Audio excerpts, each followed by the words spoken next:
So we are going to do the remaining portions on demand supply analysis, and then we will kick start with market structures today. So let's get going here. This is where we looked at yesterday.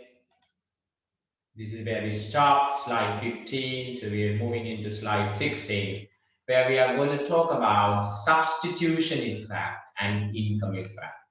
So we need to understand, if you talk about a normal product, what happens is that when the price increases, the demand decreases. When the price decreases, the demand increases. So that's what usually happens for a normal product. And that is due to two factors. Number one is the substitution effect, and number two is the income effect. So what basically happens on substitution effect is that when the price of a product increases, the substitutes become cheaper. So the demand for a product drops. On the other hand, when the price of a product decreases, that particular product becomes attractive because the substitutes look expensive. So that would increase the demand for a specific product. So this is what the substitution effect. This is very important for you to understand the law of demand, the inverse relationship between price and quantity demand, the effect of substitution. Now, let's talk about income effect. So what happens is when price of a product increases, the purchasing power of an individual drops. So that would adversely affect the demand for a product. On the other hand, when the price drops, your purchasing power increases. That's going to increase the demand for a product. So this is the effect of a normal product. When the price drops, substitution effect is positive, income effect is positive. And that's why the demand increases. Think that way. I mean, if you're talking about a price of a product drops, what happens to the substitution effect? Substitution effect would have a positive impact on the demand for the product. Why? When the price drops, the substitutes look expensive, and your product that you're looking at it looks economical. So that's where you go and buy them. So when the price drops, substitution effect is positive, and the income effect is also positive. Why do we say the income effect is positive? When what happens when the prices drop, the purchasing power increases, so you purchase more of the product. So for a normal product, when the price decreases, both substitution effect and income effect work in the positive side and increase the demand. But you need to also understand that for any given product, whether you're talking about an inferior product or a different product or a normal product, the substitution effect is always the same when you're talking about reduction in the price. Because when the product prices drop, the substitutes always look expensive. So that will increase the demand. But you got to remember the income effect is different for inferior products. What do you mean by that? When the price of an inferior product drops, what happens is that the demand for the particular product drops because people have better ability to buy standard products. Think about negative income elasticity of demand. We've been talking about income elasticity of demand in the yesterday's discussion, where we said for inferior products, when the income increases, demand decreases because people have better ability to buy standard products. So the demand for substandard products drops when income increases. But when the income drops, the demand for substandard products increase because people lose the ability or the purchasing power to buy the standard product. So you've got to understand, for inferior product, the income effect is negative. moving further down, so we are going to talk about normal goods. As the price decreases, the quantity purchased increases due to both substitution and income effect. So this is what we said for normal goods. When the price drops, the demand increases. Why the demand increases? Because both the substitution effect and income effect is going to have a positive impact on the demand for a normal product. So what happens for inferior goods? As the price decreases, the quantity purchased increases as the substitution effect outweighs the income effect. You got to understand here. This is very important. Now, if you're talking about inferior goods, but I'm excluding given goods here because we know that given good is a specific type of inferior product.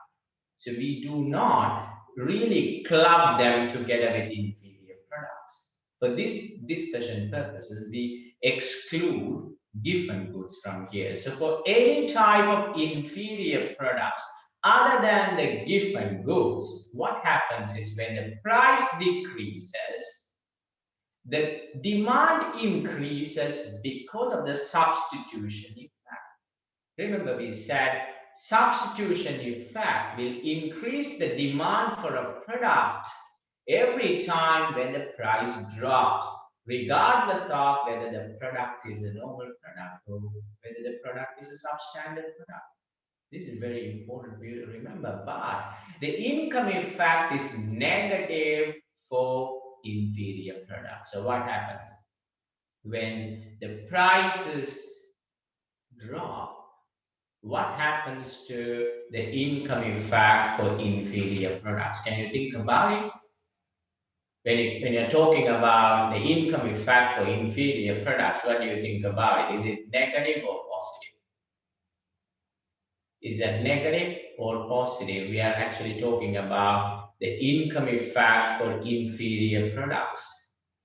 What do you think about it? When the prices drop, what do you think will happen to the demand?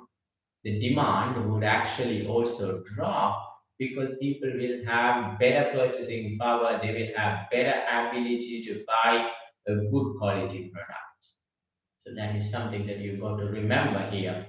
But what we are going to say end of the day is that the substitution effect is going to outsmart the income effect. So income effect is negative, substitution effect is positive, but the substitution effect is bigger than the income effect. That is why for inferior goods, when the price decreases, the demand still increases. You should understand this. I mean, this is different for given goods, and we are actually going to talk about given goods. For given goods, what do we say? When the price drops, the demand drops. When the price increases, demand increases. Why? Because the income effect is going to overpower the substitution effect. So income effect outweighs the substitution effect for given goods. That is where we say when the price of a given goods decreases, the demand for goods also decreases. But when you're talking about inferior products, anything other than given, we say the effect is actually same as a normal goods because when the prices go down, demand drops. When the prices go down, demand increase because of the positive substitution effect is more than the negative income effect. So which is very important, and that's going to get more clarified when we speak about given goods. Now let's talk about given goods. What do you think given goods is? Given goods are specific type of products consumed by poorer people, right? So it's kind of an inferior product, but in economic theories, when you talk about given goods or when you talk about inferior products, the meaning is slightly different. Although we understand given good is not a normal good, it is kind of an inferior product, but the price demand relationship for inferior products and given goods differ between each other. What happens for given goods when the price drops? What happens to the demand? Can you think about it? Can we speak about it? Can I hear from one of you? What happens to demand for given goods when the prices drop? We're talking about drop in prices for given goods. What happens to the demand? When the price drops, the demand also drops for given goods. That's exactly right. So this is what we say exceptional demand. Why is that?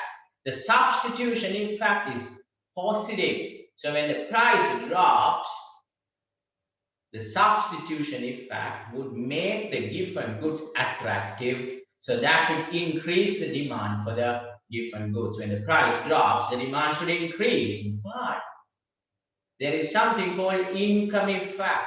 The income effect is negative for given goods. Why? When the price drops, the purchasing power of individuals increase, so they will increase the demand for standard products and reduce the demand for given goods. And this is why we say for given goods, the negative income effect outweighs the positive substitution effect. So that is why for given goods, when the prices drop, the demand drops. This is what we call exceptional demand. But for inferior goods, it works on the opposite direction. I mean, in the sense, your income effect is negative, substitution effect is positive.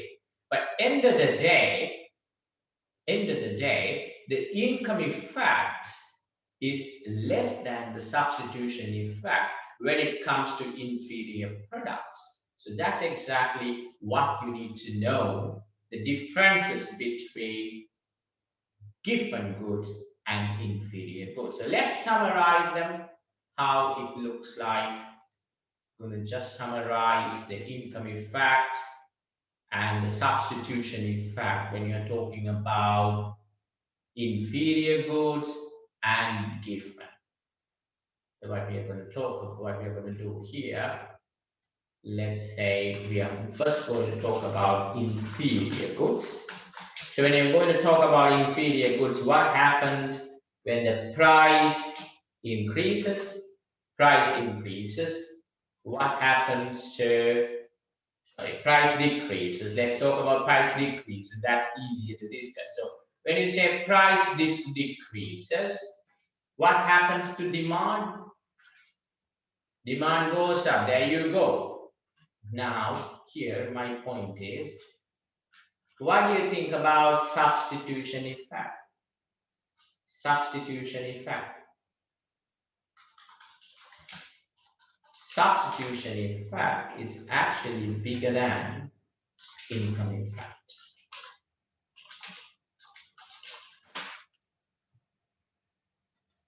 The substitution effect is actually more than the income effect. Is that right?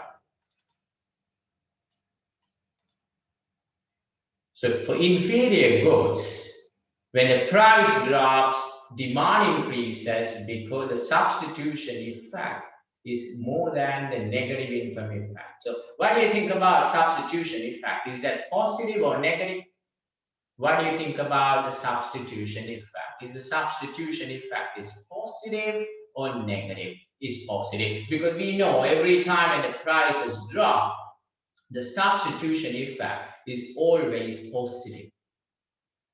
What happens to the income effect? Is the income effect positive or negative for inferior goods? Is negative. However, the substitution effect, the positive substitution effect outweighs the negative income effect. So for inferior goods, when the prices drop, demand increases, just like normal products. you need to understand. So now I'm going to move on to something else, which is given. So we are actually going to talk about given now. So how it works when it comes to given, we say when the prices drop, demand is also going to drop, because what's going to happen is that your substitution effect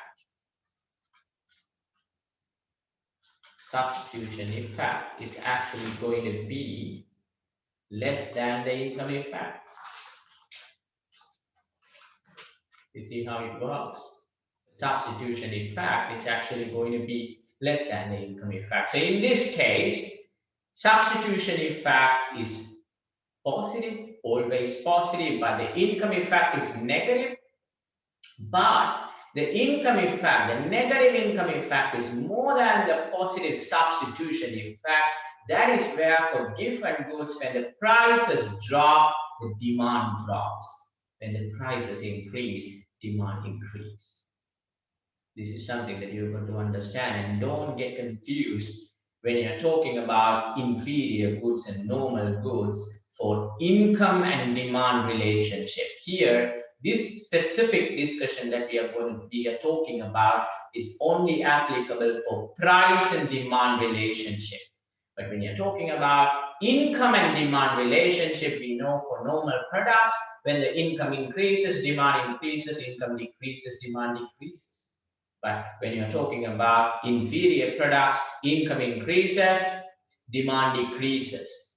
Income decreases, demand increases, because people have better purchasing power to buy standard products rather than sticking to substandard or inferior products. So for between income and demand, for normal products, positive relationship. Inferior products, negative relationship when you're talking about income and demand. But when you're talking about price and demand relationship, that is where you're going to understand the trick here. For normal goods, price and demand, what relationship exists? Can you talk about it? For normal goods, what is the relationship between price and demand? Is it positive relationship or negative relationship? You're right. Negative relationship. When the price increases, demand decreases. When the price decreases, demand increases. Negative relationship. Now, the next one, this is for normal goods. What do you think about inferior products?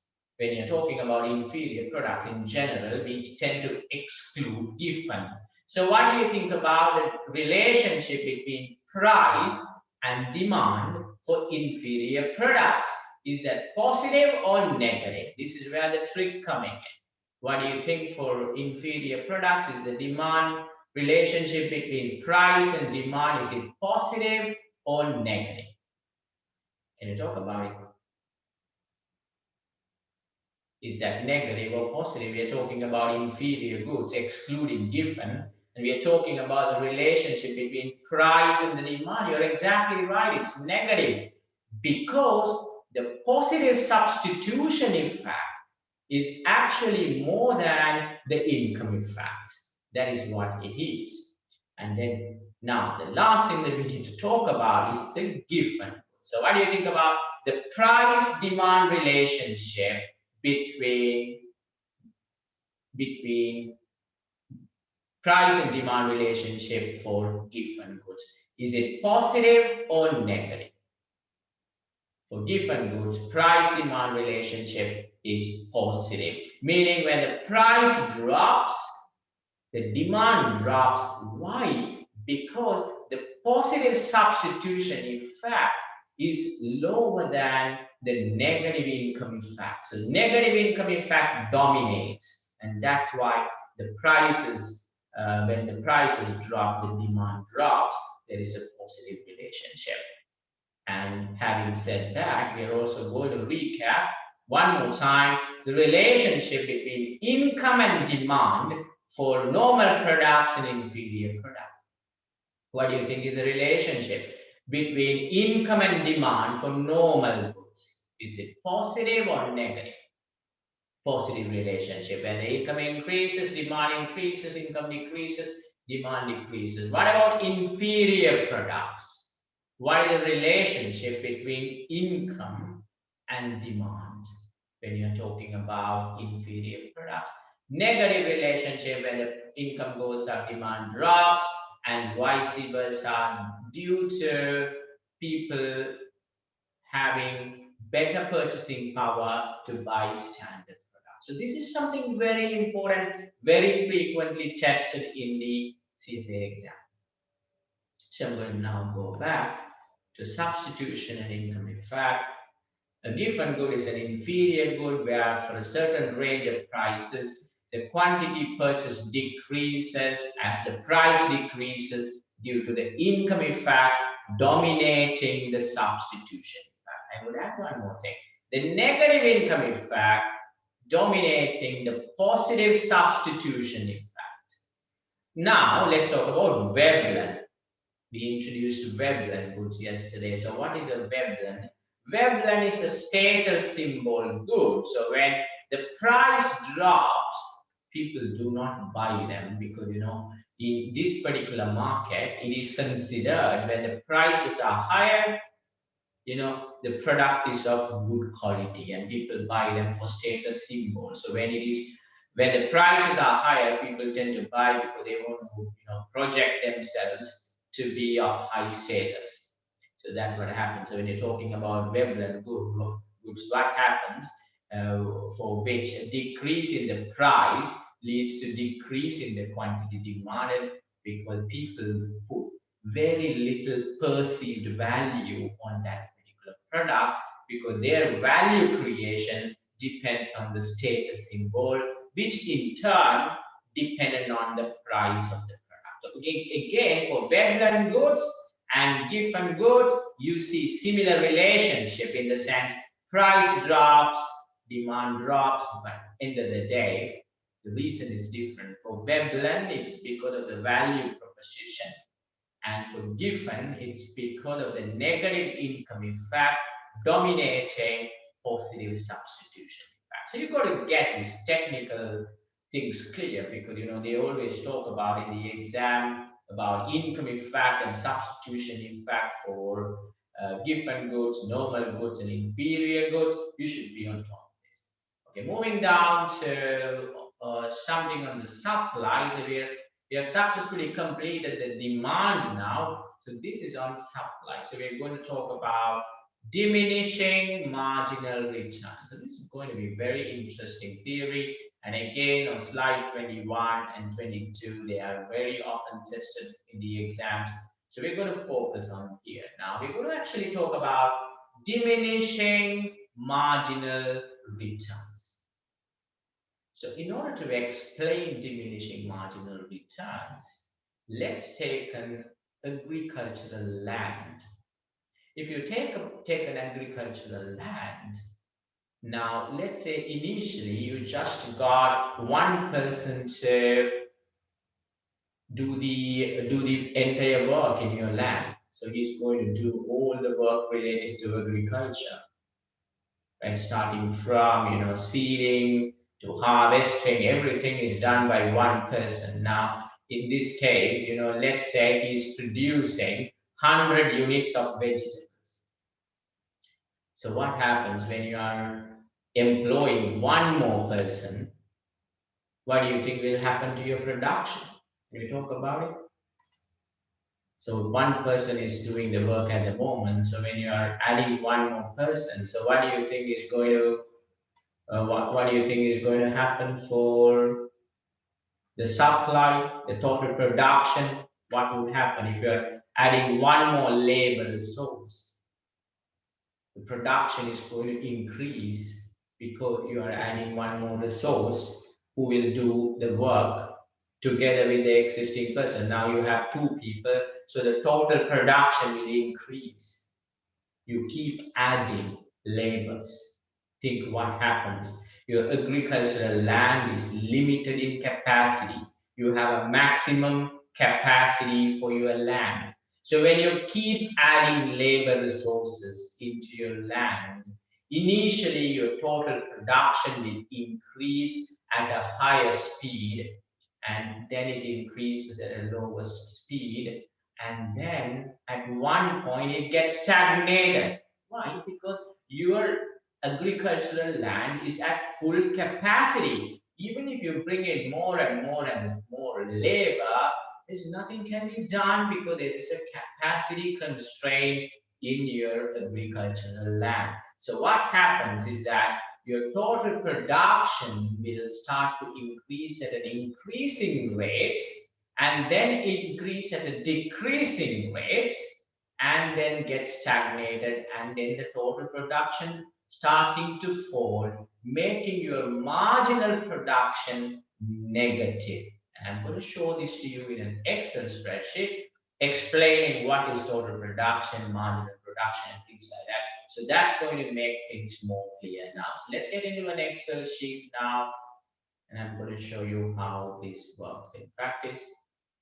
The marginal production, total production, and the average production. So this is what we are talking about now. Here you go. You can see what's happening here. So this is the input I'm talking about. And remember, we are talking about short term. So how do you define short term in the theory of supply? You have 4 factors of production. There are 4 factors of production. What are they? You have land, labor, capital, and entrepreneurship. We say in the short run, you could only change the labor resource. All the other resources or factors of production is going to remain constant. So what are they going to remain? What are going to remain constant? Your land, capital, and entrepreneurship is going to be constant, and your only thing that you can change in the short run, quickly hire people, bring in more people. You cannot increase capital in the short run, maybe because you have difficulties in obtaining credits. Land is limited, entrepreneurship is limited. You cannot increase them in the short run. If you increase them, if you increase everything, then it's not short run, and then the theory itself will not work. So remember, this diminishing marginal returns is a theory that can only work in economics in the short run. What is short run? Because we are talking about supply theory. So when you talk about supply, we're going to talk about factors of production. So on the factors of production, only one factor that is going to change, which is labor. So I'm going to explain you what's happening. You have only one staff working for you. So when you have one staff working for you, your total production is actually 1,000 units. And this marginal production. So now you're going to understand what is marginal production. Marginal production is the change in total production when an additional unit is added. Average production is the total production divided by the number of units, number of inputs. So we're going to talk about for 1 unit of input, what is your output? So that's going to be your average production. So let's focus on these two. So what's happening to your output, which is the total production? Total production means the total number of products that's being produced. So when you're using one staff, what is your total production? Are you able to see my screen, guys? Can you see my Excel sheet? Okay, fantastic. So what's going on here? So you produce 1,000 units when you are using one staff. And so what happens to your marginal production? Your marginal production is 1,000. Why? Marginal production is the change in total production when you are adding one resource. So 0 becomes 1,000. So that's 1,000. What happens to your, when you are adding one more staff? What happened to your total production? What is your total production now? What do you see in the Excel spreadsheet? 2,200 is your total production. So what is your marginal production? Marginal production is the change in total production when an additional input is added. So here the additional input is one staff. When you're adding one staff, your marginal production is 1,200, which is the change in total production, which is effectively the production done by the incremental resource.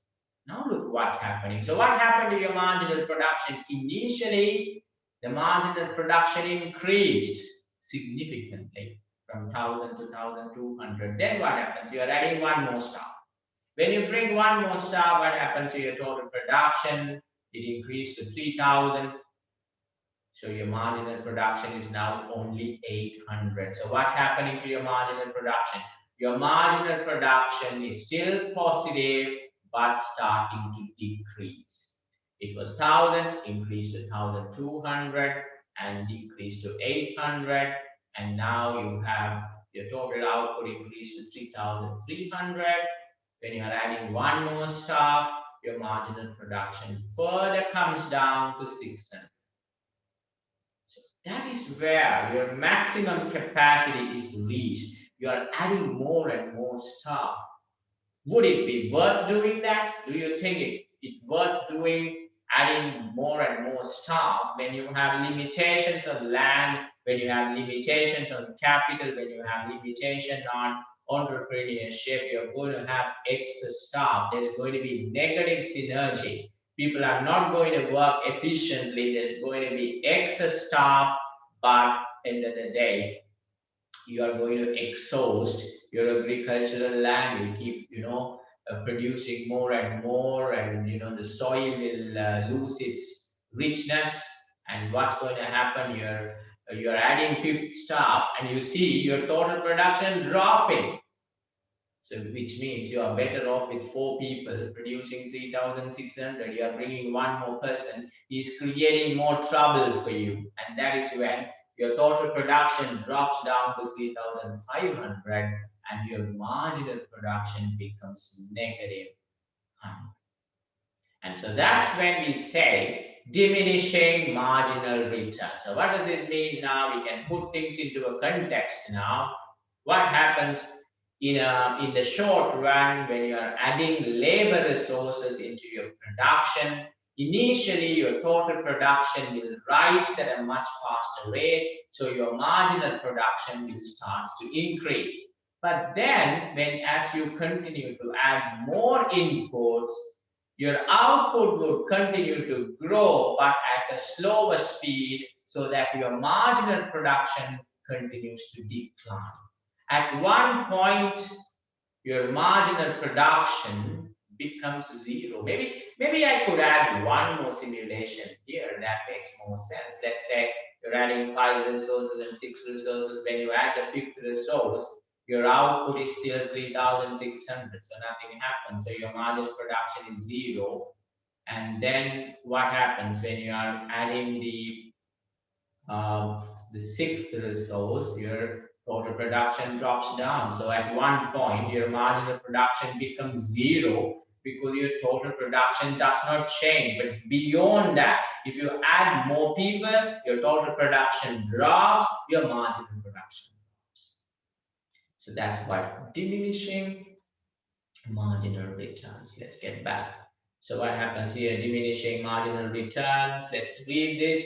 When additional units of one factor of production are added, holding the amounts of other factors constant, the additional output, which is what we call marginal products, of each additional unit will begin to decrease at some amount of input. The marginal product may become negative at some quantity of the input, and this is what we were explaining. Look what's happening. You have your total input, and this is the quantity of labor, the input added. So initially your marginal production rises, and then rises at a higher speed, and then rises at a slower speed, and then the marginal production drops and it becomes negative. So that's what production function, diminishing marginal return. And this is applicable when? When is this applicable? Is this applicable for short term or long term? What do you think it is applicable in? It is applicable in the short run. So how do you define short run in supply theory? What is short run? How do you explain short run? What is going to change and what is not going to change? Can you tell me what's going to change? Only one factor can change at a time. So in this case, only labor is going to change. Everything else is going to remain fixed.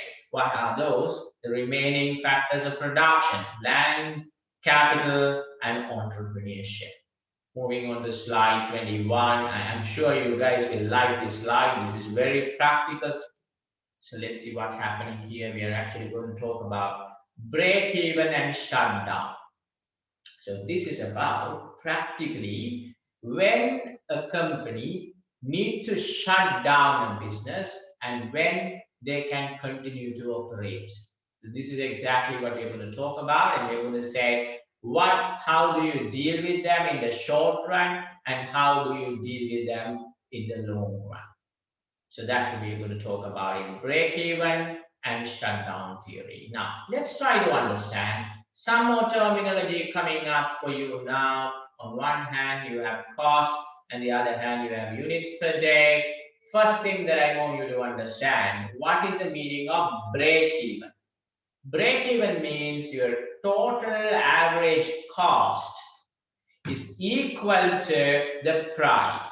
If you're selling a product at $10 and your total average cost, including both variable cost and fixed cost, your total cost is $10, what do you think is your profit? What is your profit? You're selling a product at $10, total average cost is $10, so which means that you make zero gain, zero profit, zero losses, and that's when the break-even point is. So remember, break-even point is where your price, which is what revenue, equals to your cost. Cost includes both variable and fixed cost. So that is break-even, and you need to understand a few more terminology. What is the meaning of total average cost? Average cost, when you say total cost, that includes two types of costs. What are the two types of costs that you need to remember? For any businesses, there are two types of costs, isn't it? One is variable cost and the other one is fixed cost. That's exactly right. Variable cost is the cost that continues to increase when you increase the production. When you decrease the production, that cost decreases. For example, raw material product cost in a production environment. If you produce, you would pay for raw materials. If you don't produce, you don't pay for raw materials. So that's a variable cost. Higher the production, higher the variable cost.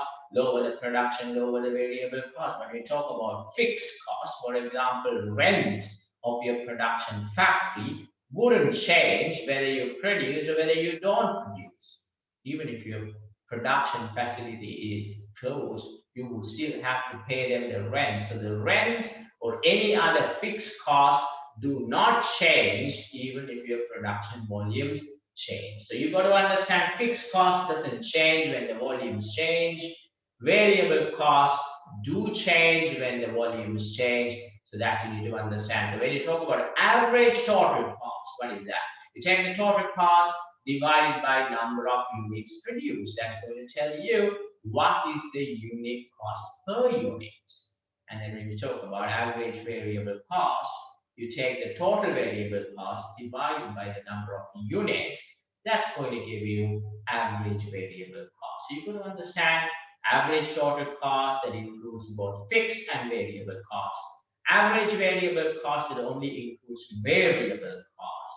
And one more thing that you need to understand is the marginal cost. The marginal cost is what? Is the same thing.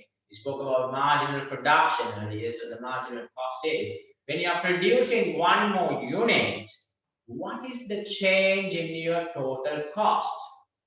And that is your marginal cost.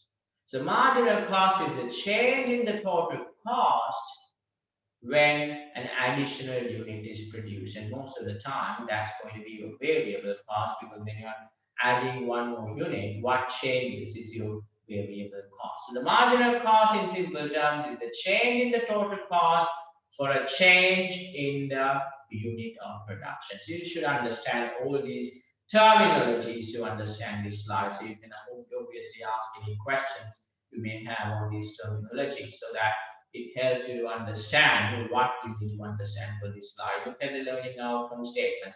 You need to be able to determine and interpret break even and shutdown point. Usually they might be asking you to identify a break even point or a shutdown point in the long run, short run, etc. So we're going to talk about, look at this. If your price is P2, this is what you're going to charge from customer. Let's say you are charging from customers $10. $10 is what you're going to charge from the customer. 10 is what you're charging from the customer. And what's happening here? What is this curve? This is the average variable cost.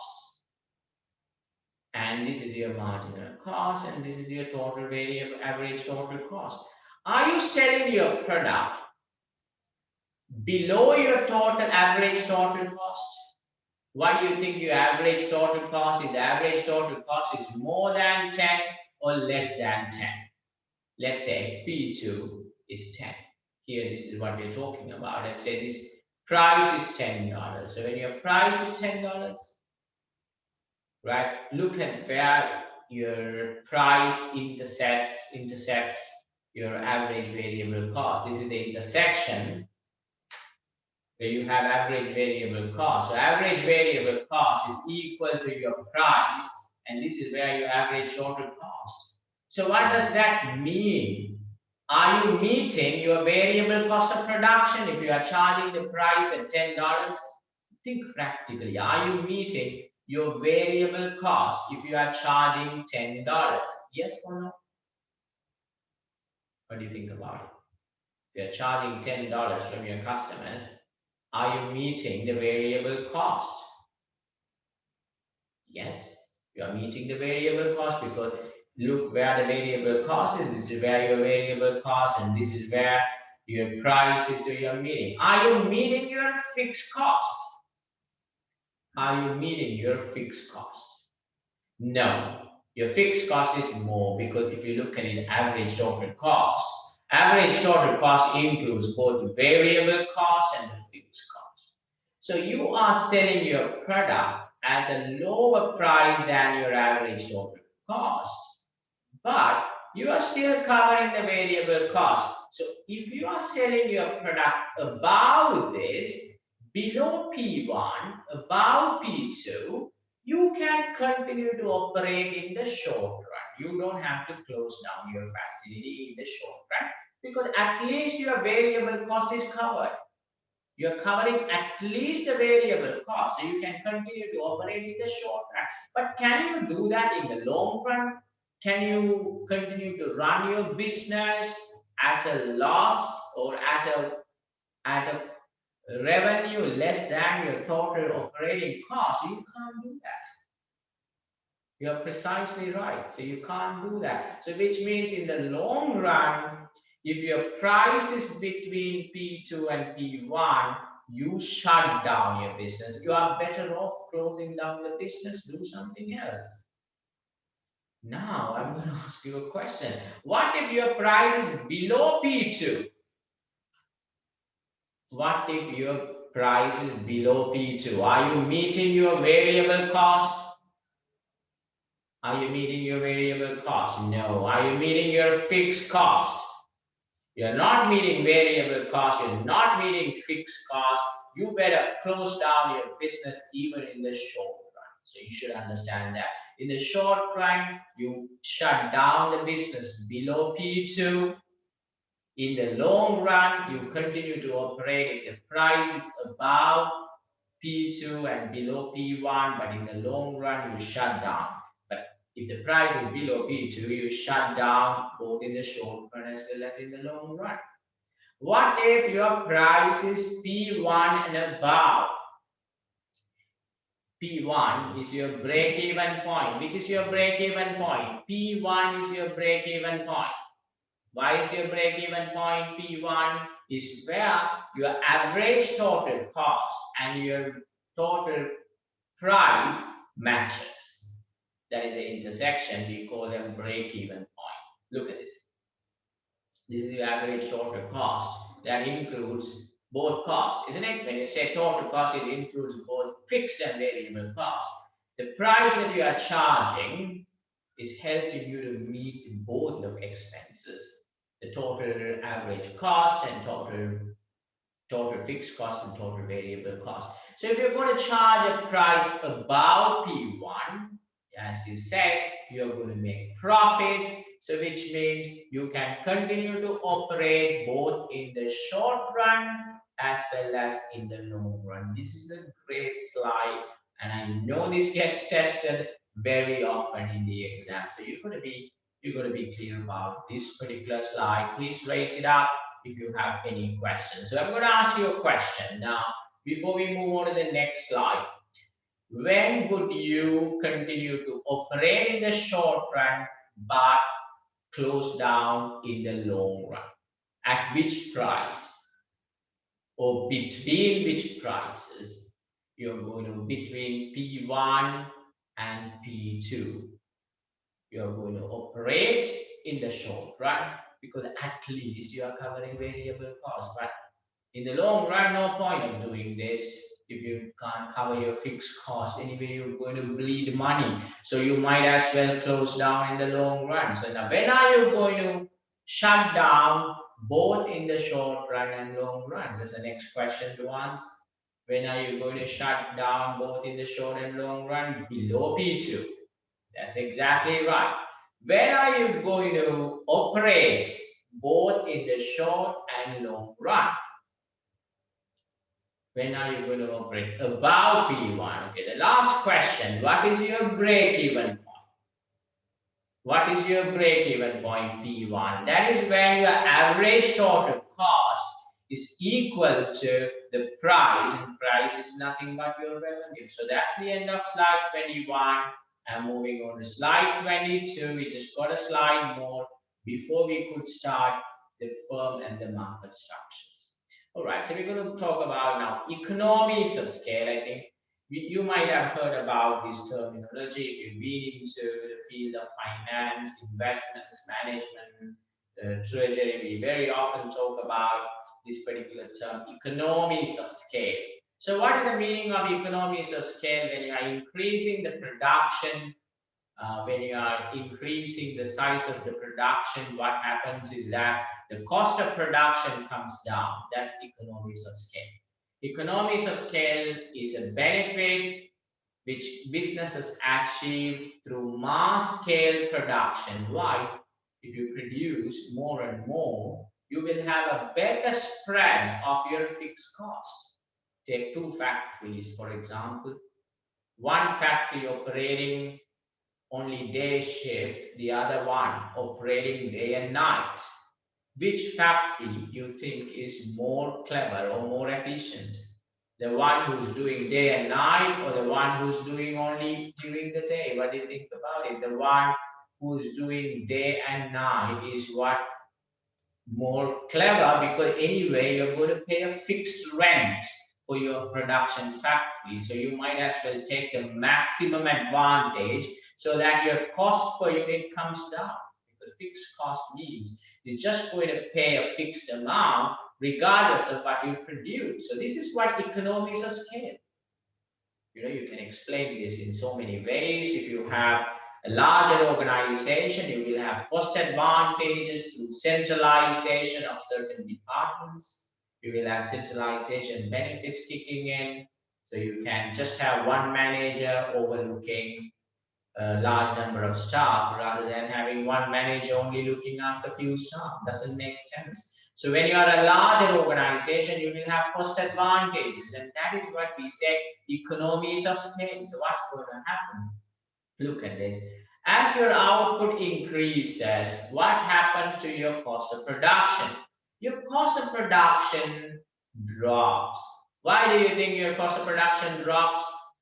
You see what happens here. As you increase your output, you need to first understand what is on this axis and what is on your y-axis. So you've got output and then you've got the cost. So what happens to your as the output increases, what happens to your cost of production? Can you see? I'm actually talking about from this point until this point. It decreases. Why do you think it decreases? Why do you think the cost decreases when the output increases? That is what we call economies of scale. You're precisely right. But look what's happening. This is interesting. Okay, then this company got very greedy. They continue to add more and more production. So what happened? Your cost of production increases after this particular point where it bottomed out. Then it started to increase. Now you can ask me a question. So what's happening? They should be, if you go by economies of scale theory, the cost should continue to drop as you increase your output. But what they say in the long run, when you keep increasing your output, you will have management problems. What do you mean by that? Your organization becoming a larger organization, you are not able to manage them. People have problems, management issues. The companies will have overtrading issues, a lot of capacity management issues kicking in. Because of that, your efficiency drops and your cost starts to go up. So this is what you say, you should have a decent size organization. You can't have a larger organization, but if you expand too big, too fast, you might go bankrupt. That's what we say. That's what we see here after a point. If you continue to increase expand your operations, your cost of operations increase. And that's what we call diseconomies of scale. So you should understand what is economies of scale, what is diseconomies of scale. And this is what in the long run average total cost. So what happens to your average total cost, including both fixed and variable costs in the long run? But within the short run, you might have similar curves. So what we are trying to say is within a long run, there are so many short runs. So that's what is shown. So each curve would look similar to each other, would just look like a long run average cost curve. But only the slope of the curves may be different because it is short. Hope that is clear. Economies of scale and diseconomies of scale. So now my question here, describe. So this is the learning outcome statement talking about describe. So the question for you now, at which point you would have diseconomies of scale? You would have diseconomies of scale beyond this quantity, isn't it? Beyond that, we will have increasing cost. Why do you think, and how do you explain that? Why do you think your total average cost increases when you produce beyond Q star? What happens? If you produce more than that, what happens? This is what we call, is that economies of scale or is that diseconomies of scale? What do you think it is? Is it economies of scale? It is diseconomies of scale. You are expanding your operations and you are not able to manage your business. Your organization becoming large and management issues starting to work up. Company is unable to manage the production. So what happens is your cost of production increases beyond the point. So in summary, what you need to understand, in the long run, you can increase your production and reduce your cost per unit. But you can do that to some extent, but beyond that point, don't try to overdo it. If you overdo it, you would have diseconomies of scale, which means as the production increases, the operating cost increases. So that's what you should understand, economies of scale and diseconomies of scale. And this is slide 23 on profit maximization in the long run. This is, we are actually talking about under perfect competition, the market price will be P2, and in the long run, will be P2 in the long run as firms move to minimum efficient scale. And you wouldn't understand slide 23 at this point in time. This slide is actually disproportionately located here. So we would come back because this is related to this slide. So that's why we have placed it in slide 23. We'll come back to this when we have done with the market structures. So then you would have a better understanding about what we are talking about.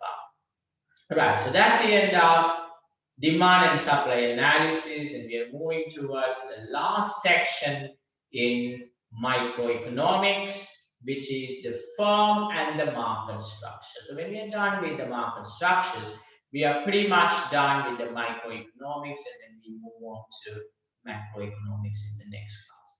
Right, so now what we are going to talk about here in this particular slide, we are actually talking about different type of market structures.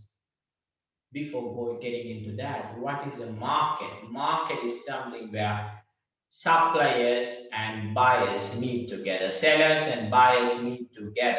It could be an arrangement where you meet online, or you meet face to face, or you meet over the phone, where you negotiate, buyers and sellers negotiate, agree on a price, agree on a quantity. So how many units are you going to buy? How many, at what price are you going to buy? Who's going to decide? It's going to be decided by demand and supply. Demand and supply means buyers and sellers. So buyers and sellers are going to meet and agree on a price, agree on a quantity that they are going to trade, and that is what a market. So now, based on demand and supply, we are actually going to classify the market structures into 4 categories. There's one more, probably you talk about duopoly, where there are only 2 players in the market, but we don't necessarily talk about them as a specific market structure. So there are 4 market structures which you need to be familiar with: perfect competition, monopolistic competition, oligopoly, monopoly. These are the 4 structures, and you need to understand the features and characteristics of all these structures. Slide 25, it's a very important slide because this is going to help you to understand some of the complicated things which we are going to explain in the forthcoming slide. So this is a very important slide, and very often questions get tested from this particular slide, where you are going to identify the characteristics of different market structures. Look at the learning outcome statement. Describe or identify a particular market structure when it comes to its characteristics in terms of number of sellers, barriers to entry, substitutes, competition, pricing power. Let's start talking about one by one. Let's first talk about number of sellers. If you start talking about a monopoly, for example, if you have a monopoly, which means you just have one single manufacturer and seller of a product in a particular industry, and that's what you say is a monopoly. And you might have monopolies in your respective jurisdictions.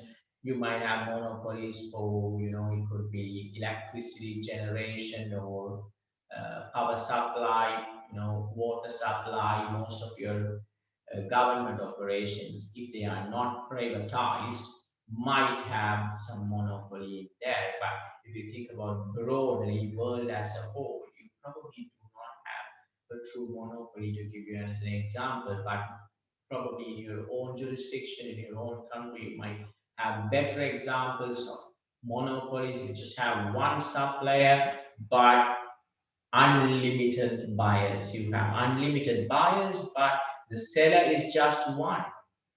Moving down to oligopoly. Oligopoly means you just have countable number of firms in the industry, maybe 5, 10, you could count them. It's not unlimited sellers. Like, good examples for most countries, I think it is applicable: banking, insurance companies, where there is a lot of entry barriers are there. So you can probably count the number of banks in a country, you can count the number of insurance companies in a country, because they are all registered and licensed entities. So that's oligopoly. You have few firms. Moving down to monopolistic. So remember, some people get confused. This is always a confusion when people say monopolistic. People think they're talking about monopoly. Remember, that's not right. Monopolistic means you will have many sellers and many buyers. There are many buyers. In all the markets, you have many buyers. But When you talk about monopolistic, the sellers are also so many. So good examples may be chocolates, biscuits, examples. There are so many brands of biscuits and chocolates out there, you cannot even count them, isn't it? So they become monopolistic. But there are differences between one brand and another, but end of the day, there are many firms, you cannot deny that. Now we're moving on to perfect competition, is where you have unlimited number of sellers and unlimited number of buyers. Many firms trying to sell the products to the market, just like monopolistic, but I would say the sellers are even more. I mean, there's no perfect competition exists in real world, but something that I could think close to a perfect competition, maybe a vegetable market or maybe a fish market or a vegetable market, is something that you could actually think that can come close to a perfect competition market. So you've got many firms. Moving down, so now we're going to talk about barriers to entry. When you're talking about monopoly, there is barriers to entry. The barriers to entry is very high in the sense that there could be natural entry barriers, maybe because the firm in the market is too big. Other players are too scared to enter the market. They are frightened because they are frightened of making losses because the existing company is a giant. So you cannot compete with them. So that's where the entry barriers is very high. Or maybe there are licensing requirements. The governments don't allow anybody to come in.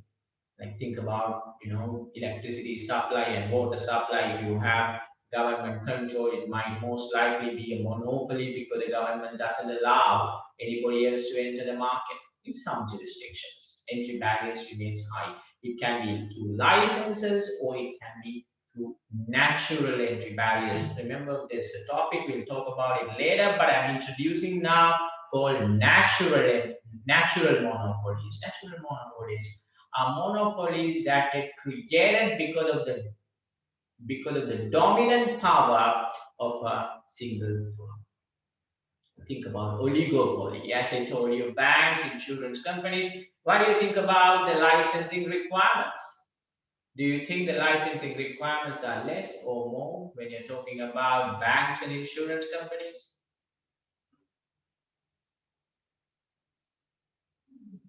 So what do you think about banks and insurance companies? You will have more restrictions. So more entry barriers, you cannot just enter into the business.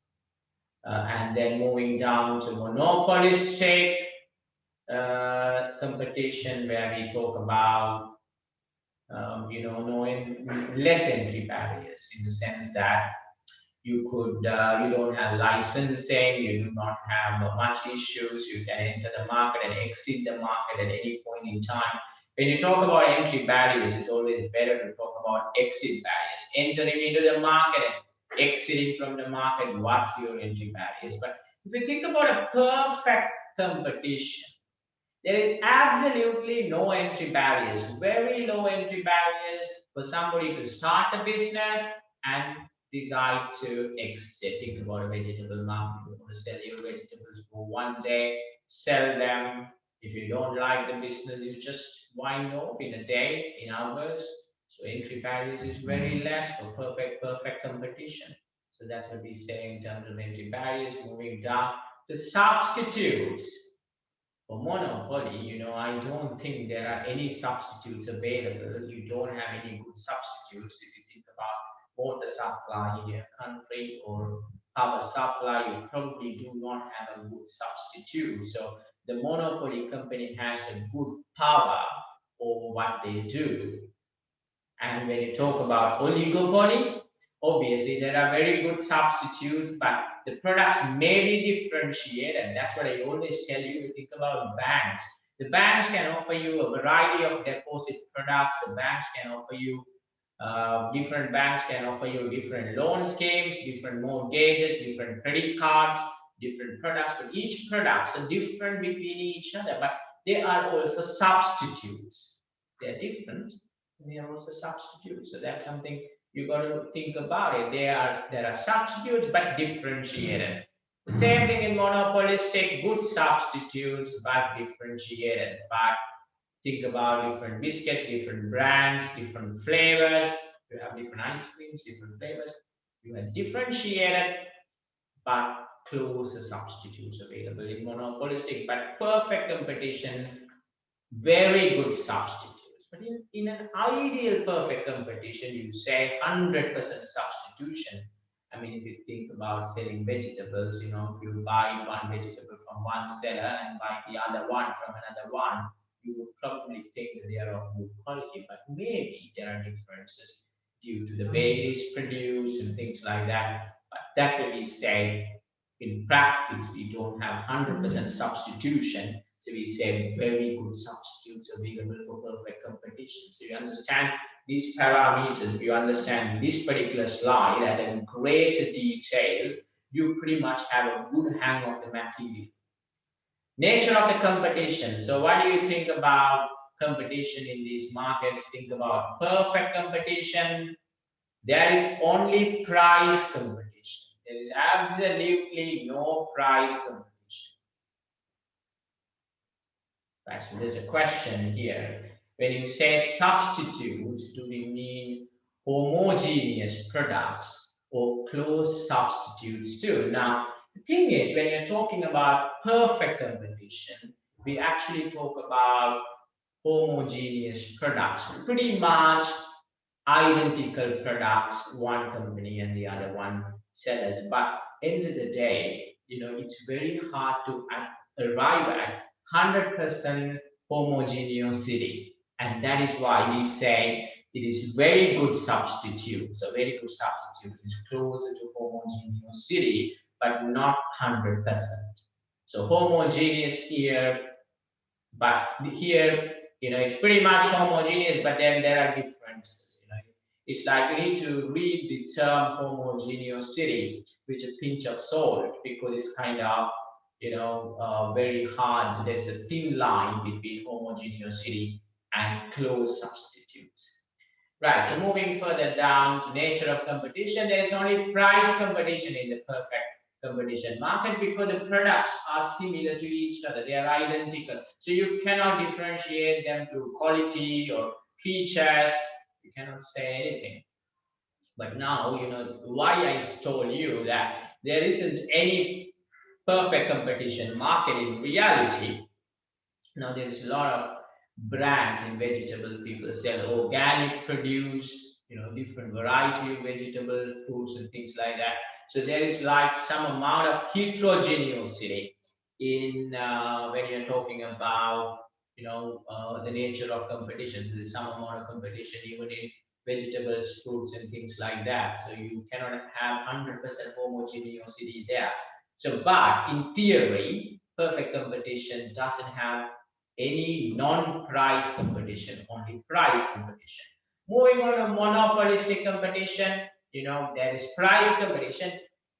Think about biscuit manufacturers. They can compete on price. They can compete on the marketing, how they advertise, how they promote their product. They can compete on the features. Think about, all these mobile phone companies, mobile phone manufacturers. I would probably put them in monopolistic with all these Chinese manufacturers in the market. It's becoming so many. But if you think you're going to define into reputed smartphones, then I would put them into oligopoly. If not, I would put them into monopolistic. Right? So in oligopoly also the competition will be price competition as well as non-price. But I would think in oligopoly, the most of the competition will be non-price competition because companies will be competing with each other in terms of price, in terms of quality, product features, marketing, etc. In monopoly, you do advertising only to introduce your products, to let your customers know about your products, prices, features, and things like that. Because at the end of the day, in monopoly, there is no need for you to spend a lot of money on marketing or advertising because you are just one guy selling the product in the market. So that's about nature of competition. Moving down to pricing power, which I probably think is the most important thing because that is a derivation from everything else. This we need to talk about it in detail, spend a little bit more time, understand that. That's going to help you in your remaining slide in this particular material. So let's talk about pricing power for perfect competition. We're talking about a simple player. You have, let's say, millions of players. You are a one single player. What do you think about your pricing power? Can you decide your own price? Is that possible or not? You are just fish in an ocean. Is it possible for you to go and command your price? Is it possible or not possible? What do you think about it? We're talking about a perfect competition market. There are many suppliers. One single supplier cannot influence the market. So we are going to say he is a price taker. Is he a price taker or price maker? What do you think he is? Is he a price taker? He's a price taker. Why do we say he's a price taker? Because he takes the price and sells it. Now you should now go back and remind yourself perfectly elastic demand. Let's get back now. Let's get back to this perfectly elastic demand. I like to relate things to what we discussed before.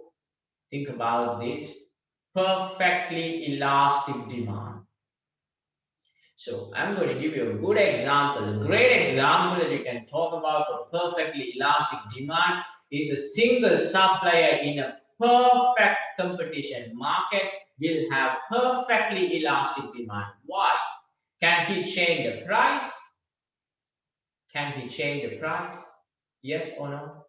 Do you think a single supplier can he change the price in a perfect competition market? He cannot take the price. So what he needs to do, he needs to accept the price in the market and sell the price at that particular price. So that's what he said. Price elasticity of demand is perfectly elastic. So we're now going to go down to where we stopped.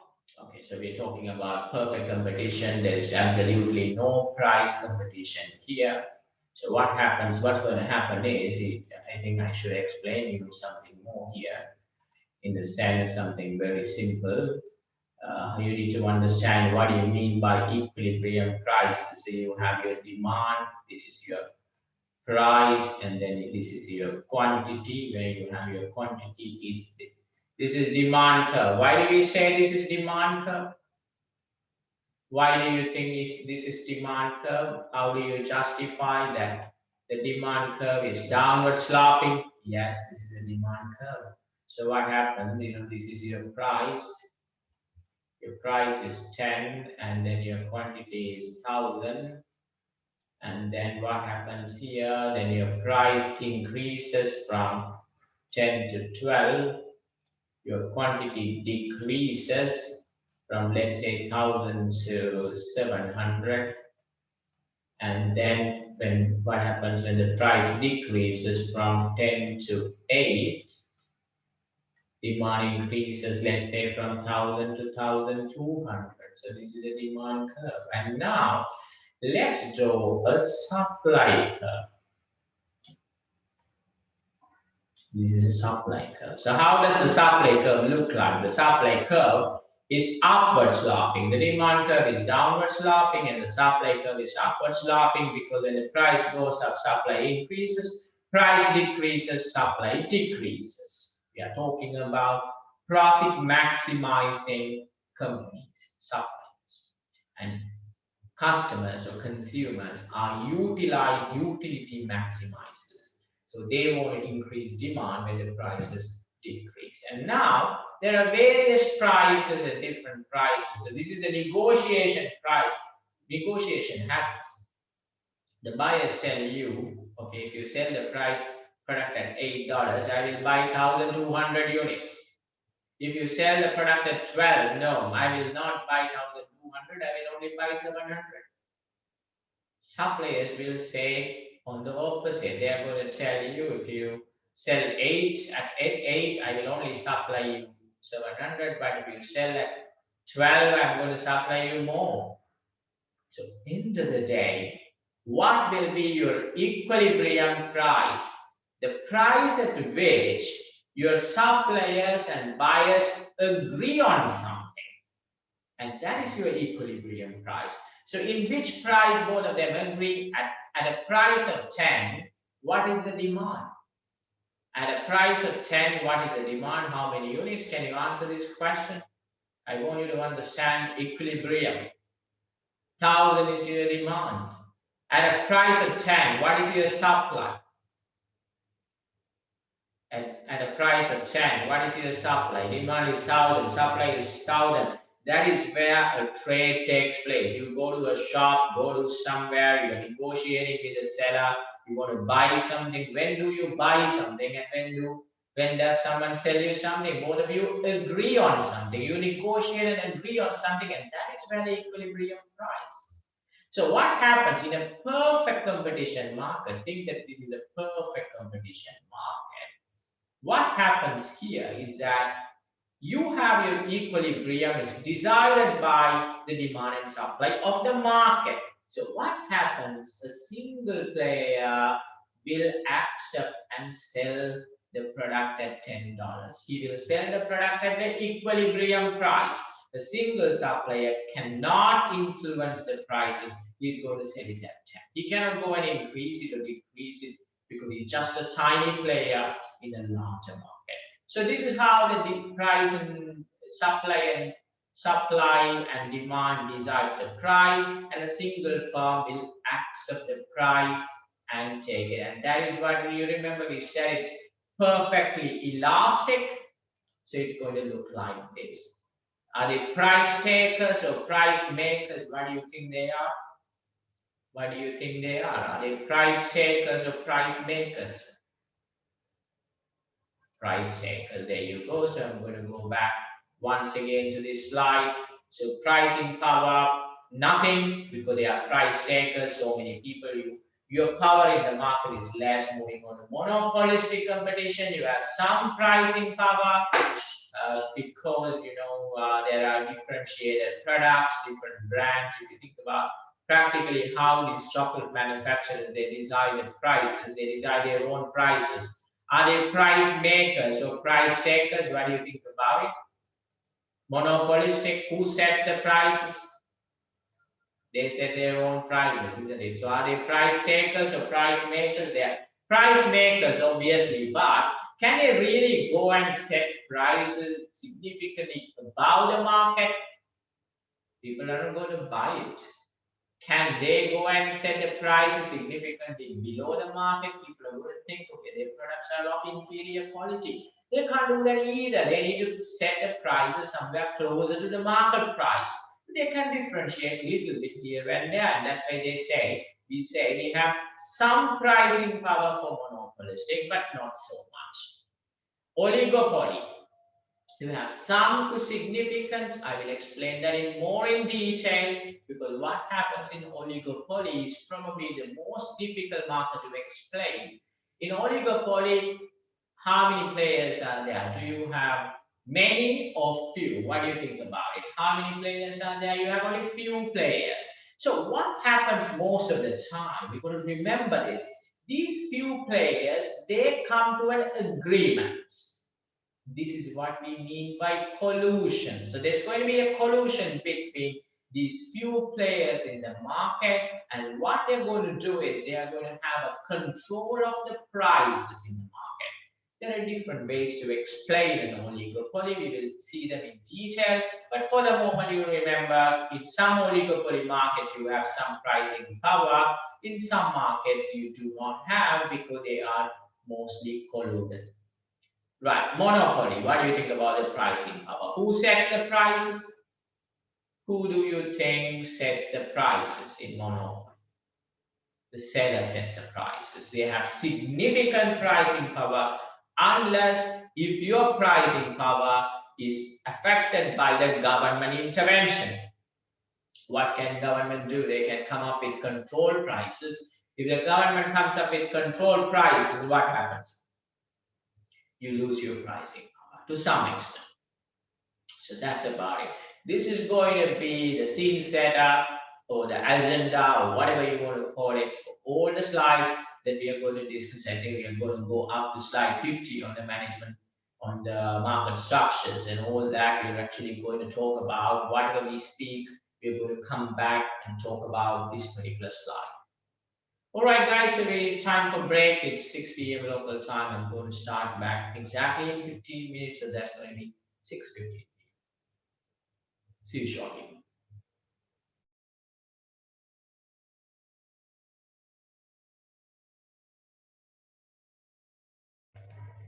Okay, guys, welcome back after the break. So what we're going to do now, we're going to go into the details of market structures. This is where we stop. Characteristics of market structures. So we are going to start talking about perfect competition. As we said previously, they are price takers. They take the equilibrium market price, which is what we discussed. In a downward sloping demand curve, upward sloping supply curve, you will identify a point where the demand curve and supply curve meets them, and that's what we call equilibrium price. And that is what a single firm would accept and sell their product. So that's why we say it's going to be perfectly elastic. The demand curve is going to be perfectly elastic. So we're going to look at the characteristics. Homogeneous products, they're going to be identical to each other in theory. Not large number of independent firms, each small relative to the market. We already spoke about them. Perfectly elastic demand curve, because there is no way that a single individual can influence on the demand or supply. So that's why you say the demand curve is perfectly elastic. The price cannot be changed, but the quantity can be. No barriers to entry or exit. Supply and demand determine the market price. We just spoke about them previously, the same thing. So I'm moving on to the next slide. This is going to be very important. I'm going to spend some time here because this is extremely important. Look at what happens in a short run in a perfect competition market. So what happens in a perfect competition market? What you need to understand, in a perfect competition market, the first thing that you need to understand is that in a perfect competition market, your price is equal to your marginal revenue. Why do we say price is equal to marginal revenue? And before that, you need to understand what is marginal revenue. Marginal revenue is the revenue that can be generated by selling an additional unit of product. For example, if you are selling 10 units, your total revenue is 10,000. If you are selling 11 units, your total revenue is 11,000. So what is the incremental revenue of the 11th unit is 1,000. That is marginal revenue. So marginal revenue, I'm not explaining much because we have already spoken so many things on marginal production, marginal cost. So I'm sure by now you know what marginal revenue is. Marginal revenue is the revenue contributed by selling an additional unit. Change in the total revenue for an increase in the total increase in the quantity. So that's what your marginal revenue. You should understand that in a perfect competition market, your price will be always equal to marginal revenue. Why is that? Can someone explain me why in simple terms? Why do you think the price is going to be equivalent to the market price in a perfect competition market? Is there any reason for that? Are you price takers or makers? Why do you think they are? Perfect competition market, are they price makers or price takers? No one can influence a price. You're exactly right. They are price takers. So your price doesn't change. So price is a constant number. So your marginal revenue is equal to price. Your marginal revenue is equal to marginal price. And also remember, your marginal revenue is equal to marginal cost. Marginal cost is equal to price. And that is the profit maximizing point in a perfect competition. Remember, the profit is maximized when price is equal to marginal revenue and marginal revenue is equal to marginal cost. So I'm going to say this is the point. This is the point which is going to be profit maximizing point. Your price is equal to marginal revenue, which is in turn equal to marginal cost. Right? Why marginal cost? I'm going to explain that. So see what's happening. To maximize the profit, your marginal cost equals to marginal revenue equals to price. Now you can ask me a question. When you say marginal cost equal to marginal revenue, how do you say the profit is maximized? You should understand that in economics, when you say cost, it also includes a normal profit. You have factors of production. Right? What are the factors of production? Can we talk about it? You've got land, labor, capital, entrepreneurship. And what are the rewards for those 4 factors of production? Can we talk about it? Can we talk about it? What are the price, land, labor, capital, entrepreneurship? What are the rewards for that? What are the costs relating to these factors of production? What is that for land? What do you pay for land? Rent. What do you pay for labor? Wages. What do you pay for capital? What do you pay for capital? For capital, you pay for capital. You're talking about capital. If you borrow money, you invest, you pay interest. And what do you pay for entrepreneurship? What do you pay for entrepreneurship? It's a reward of risk taking, it's a profit.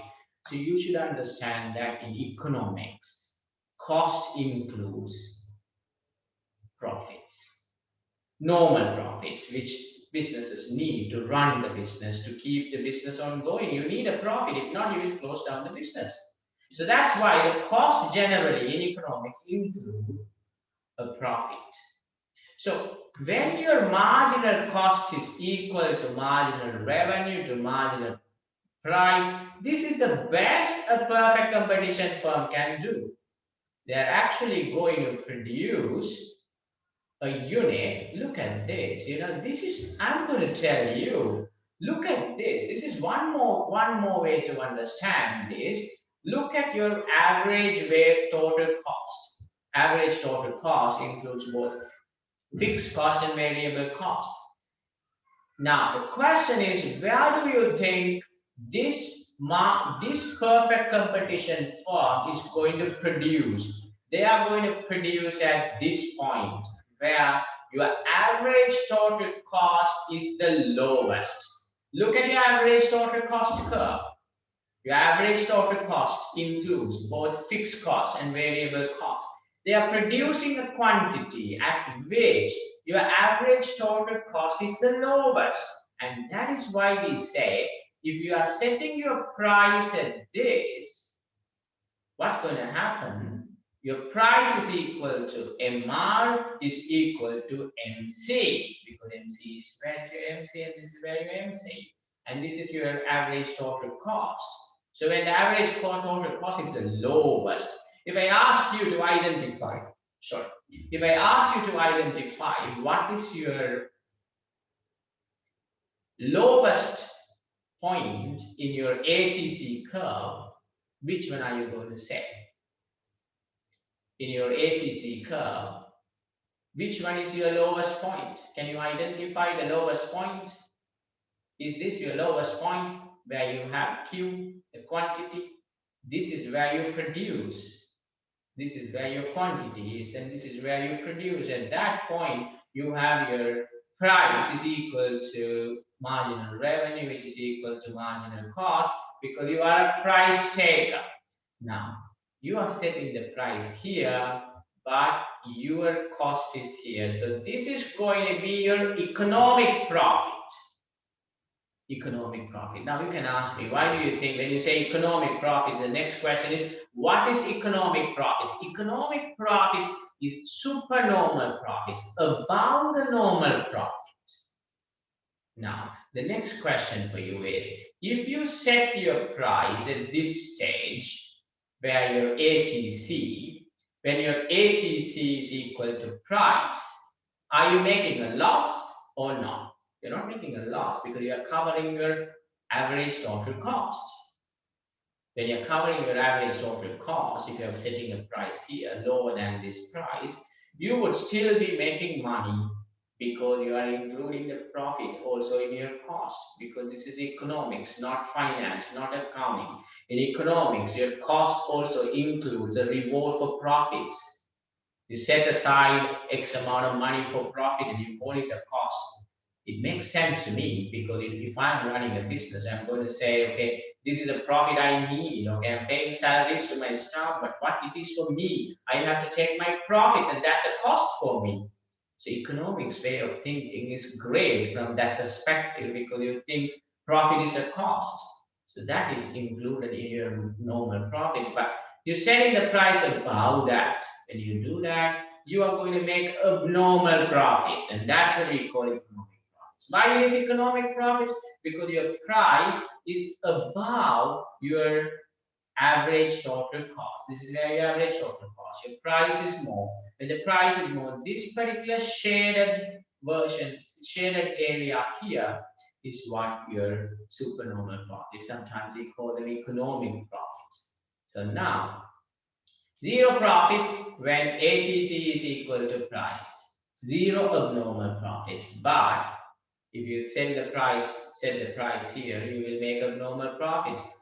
You will make losses when your average total cost is more than the price, meaning your price is less than this point. You're going to make losses. So this is a great slide to understand in the short run what happens in a perfect competition firm. The conclusion is that in the short run, a perfect competition firm can achieve economic profits. Now, I'm going to ask you a question.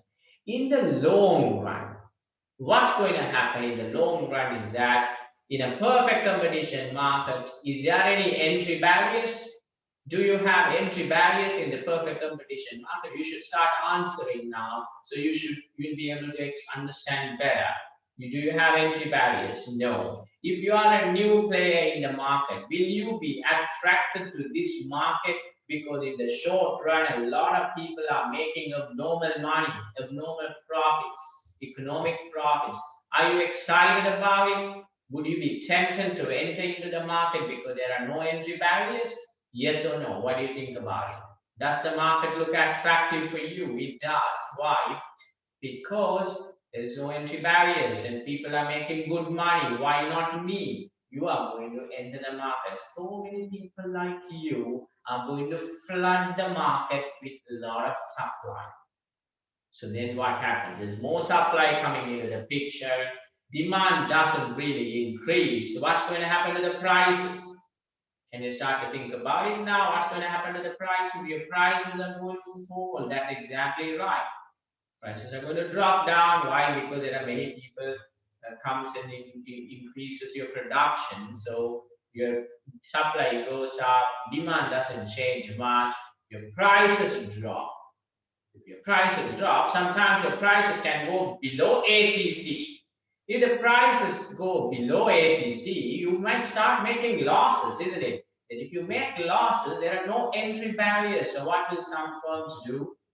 If the prices drop below ATC, some people exit. Now people are going to exit. So when people exit, again demand goes up. You will continue to make a normal profits, no economic profit in the long term for perfect competition market. Remember, perfect competition market can only make abnormal or economic profits in the short run, because in the short run anyway, supply cannot increase. New companies cannot enter the market.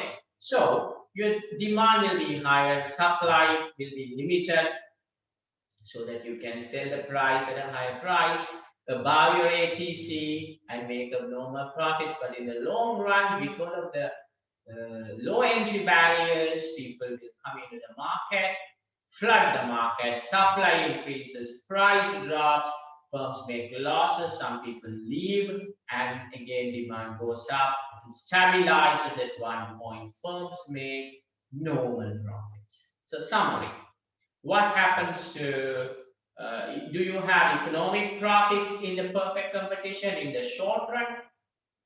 Do you have economic profits in the short run? Yes. Why do you have it? Because in the short run, can you increase the supply? In the short run, can you increase the supply? Yes or no? No. So you can have it. But in the long run, can you make economic profits in a perfect competition market? No. What is the primary reason for that? What is the primary reason for that? Because there are no entry barriers, more supply. That is precisely right. So moving further down to the next slide. So look what's going to happen. We are actually trying to talk about the perfect competition equilibrium. You know, this is a better way of explaining slide 27. So see what's happening. Market demand curve. I mean, this is important and a lot of people don't understand this. So please focus.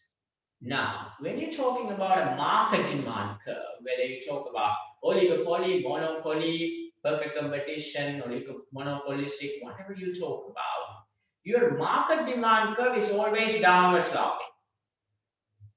Meaning when the price comes down, demand goes up, price goes up, demand comes down, it's downward sloping, your supply curve is upward sloping. So then, what do you mean by perfectly elastic demand curve for perfect competition market for a company? We are actually talking about a single firm's curve, a single firm. We are not talking about the entire market. A firm's demand curve is what we are talking about. But if you look at the market, see what's happening, downward sloping, upward sloping. And what is this point? How do you call it? What is this point which is missing here? So you can tell me, how do you denote that? The point where I'm showing you with the cursor. Yes, that's right. That's the equilibrium. And that is the price. Who's going to accept and sell the product at that price? A single firm in a perfect competition market. And that is where we call them what? How do you call them? How do you call them? This a single firm in a perfect competition market. Are they price takers or price makers? They are price takers. They are price takers. So what happens? They produce when the ATC is the lowest. They produce when ADC curve touches the MC curve, and end of the day, your MR is equal to AR is equal to MC. This is the profit maximizing point in a perfect competition. Why do you think it's profit maximized? Because your average total cost is the minimum. If you, at this particular point, if you look at your ATC curve, can you produce here? Can you produce here? No, I don't want to produce there, because if I produce here or here, my ATC is more. I want to produce when my ATC is lowest. And that is where I choose this point, and that is why that is called profit maximizing point. So what is your profit maximizing point in a perfect competition? Is MR equals to AR equals to MC, which is in turn is equal to your price. MR equal to MC equal to your price, because at the end of the day, the price is a constant number. MR is equal to price. Why? Because MR is the additional revenue for selling an additional unit. Your MR is going to be same as your price.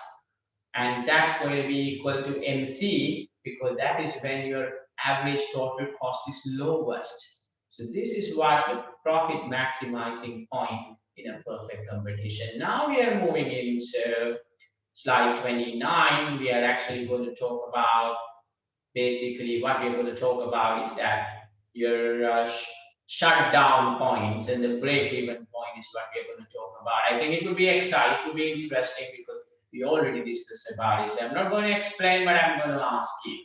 Now, look at the firm supply here. You've got your marginal cost curve, you have your ATC, you have your average variable cost, your average total cost. Now, can you identify the short-term shutdown point? What is the short-term shutdown point for this firm? Will you be able to identify short-term shutdown point, which means when do you shut down the business in the short term? When I say short-term shutdown price means below which point you will shut down in the short term. Below 1, P1 and below. P1 maybe you might still be able to operate, but below P1. So shutdown point is below that you will shut down. So this is the short-term shutdown price. Why would you shut down in the short term and long term? Both you're going to shut down. Why? Below P1, you're going to do it. When you say shutdown point, it is P1 because point means below that it is a shutdown, both in short term and long term. Why is that? Why are you shutting down in the short term and long term when the prices are below P1? Below what cost? You cannot even cover fixed cost, variable cost. That's a disaster. Exactly, your average revenue is below your average variable cost. You can't even cover your variable cost. Can you think of covering fixed cost then? No, you can't. You can't shut down your business. You're bleeding money. You can't even cover the material cost that you manufacture a product when you're selling the product. I mean, every day you manufacture more and more, you know you're losing money. Why you should be doing this business? You would rather close down business, sit at home, you would still be better off. Okay, now the next question is, what do you think is the long run shutdown point? What is the long run shutdown point? P2. So if you sell below P2, will you operate in the short run? Will you operate in the short run? Yes, but will you operate in the long run? No, so that's what we say. The long run shutdown point is P2. Below that, you would shut down. But if your price is above P2, you will continue to operate both in short run as well as in the long run. So it's a similar slide which we saw earlier. So this is the firm supply, and why do we create a short-run supply curve for the market? Because all the firms put together becomes your short-run supply curve, and the short-run supply curve will be upward sloping. We know because when you're talking about market supply curve and market demand curve, they are respectively upward sloping and downward sloping. It is the individual firm demand curve is going to be perfectly elastic because they are price takers. So now if the price is less than the P1, neither fixed or no variable cost is covered. If the price is between P1 and P2, fixed cost not covered but variable cost is covered. But if the price is greater than P2, all costs is covered. That's what we explained. That's what is there in the slide.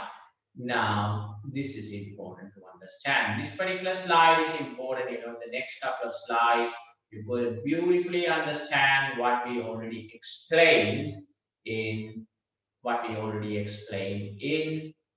the first slide. Now, what is your conclusion?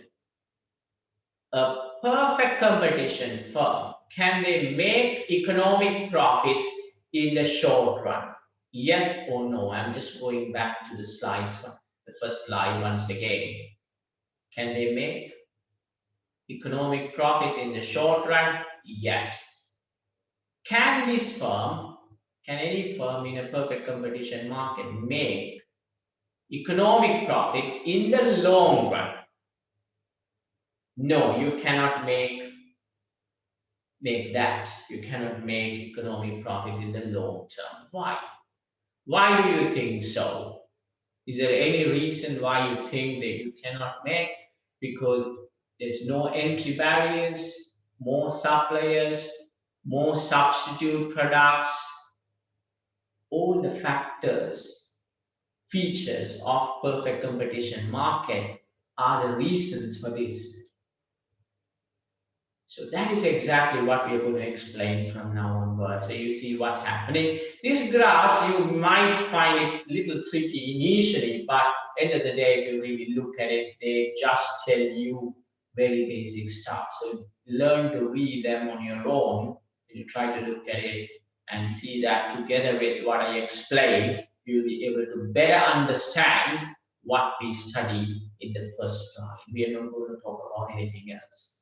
Look at this. We are talking about market. In the market, what happens? You have a demand curve, which is downward sloping, supply curve, which is upward sloping. We're talking about short run increase in demand. So we are going to talk about that. So what's happening here? You have your, this is your equilibrium price. What is this curve? This is what we call perfectly, how do you call it? Perfectly elastic. A single firm is going to accept this price and sell. You look at this. This is very beautiful, isn't it? The market demand curve, how does it look like? Is it perfectly elastic? If I ask you, yes or no? Is the market demand curve perfectly elastic or downward sloping? What do you think? Market demand curve is always downward sloping, but what is perfectly elastic? Whose demand curve is perfectly elastic? The firm's demand curve is perfectly elastic. So look at the demand curve. The market demand curve looks like this. This is the perfectly elastic demand curve. And look at your supply curve. This is your supply. And what happens? So what happens? Short run, there is an increase in supply. So what happens when there is an increase in the supply? There is an increase in the demand. What will happen when there is an increase in the demand?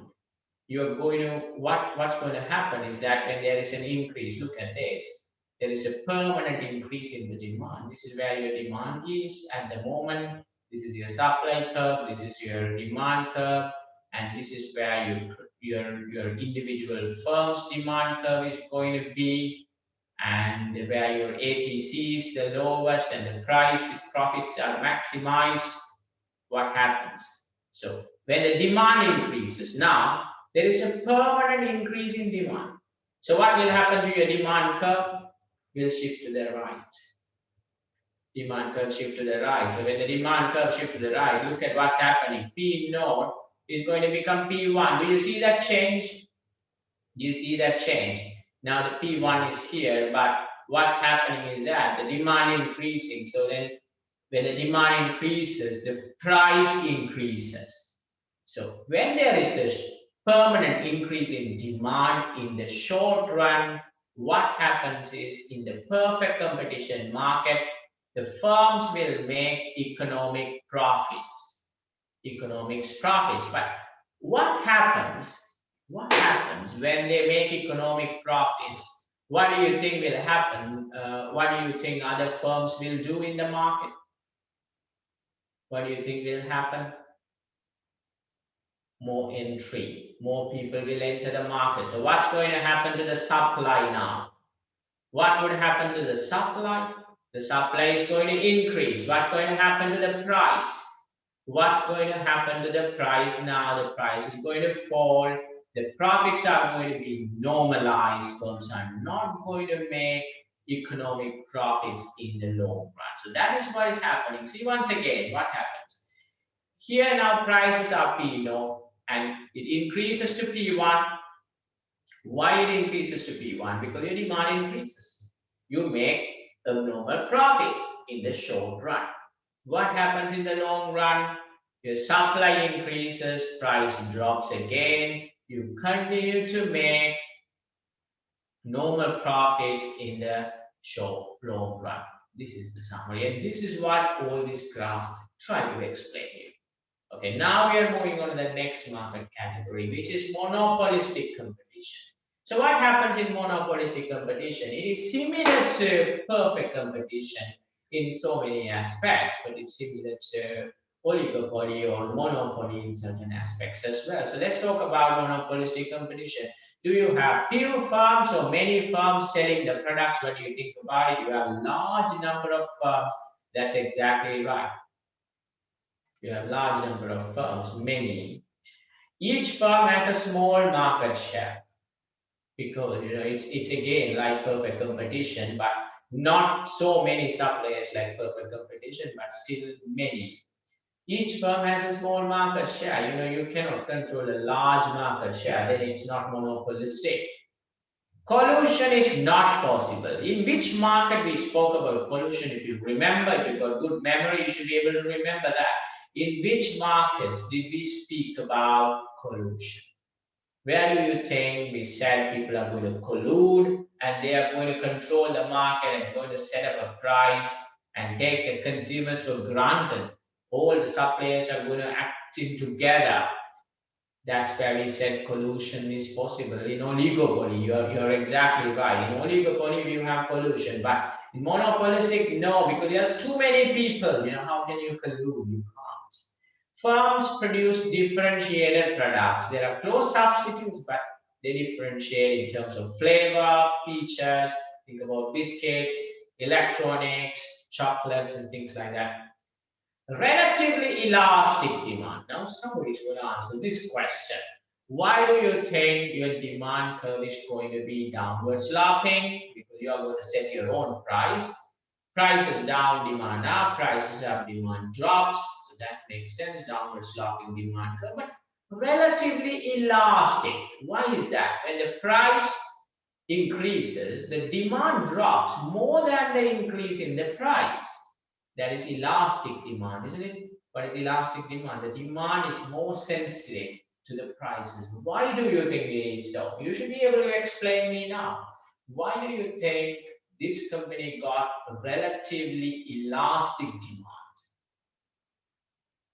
Meaning that the changes, even a small increase in the price, will decrease the demand significantly. Price drops by 10%, demand drops by more than that. That's exactly right. You got more substitutes here. In monopolistic market, you have many suppliers, many substitutes. So what happens when the price increases, demand drops more than the price? That's why we said the demand curve will be elastic, not inelastic. Right. Firms compete on price, quality, and marketing. We know about that. Firms can differentiate the product, compete on the price or quality, whatever they want to. Low barriers to entry because there are no licensing requirements in monopolistic competition. So we're actually now going to talk about what happens in the short run and the long run. So now think about it. In the short run, what do you think these companies can do? Can they make economic profits in the short run? Anybody could make economic profits in the short run because the supply is limited. If you do the right thing, you can make abnormal profits or economic profits in the short run. But what about in the long term? Do you think monopolistic firms can make economic profits in the long term? Yes or no? What do you think about it? Can you make economic profits? No, not possible. Why is that? Can we explain why? Why do you think monopolistic companies cannot make economic profits in the long term? Anyone else? Why do you think it is? In the short run, they make more profits. You're exactly right. Less entry barriers, meaning more people will enter into the market. In the long run, supply increases, price falls, economic profits will be just a dream.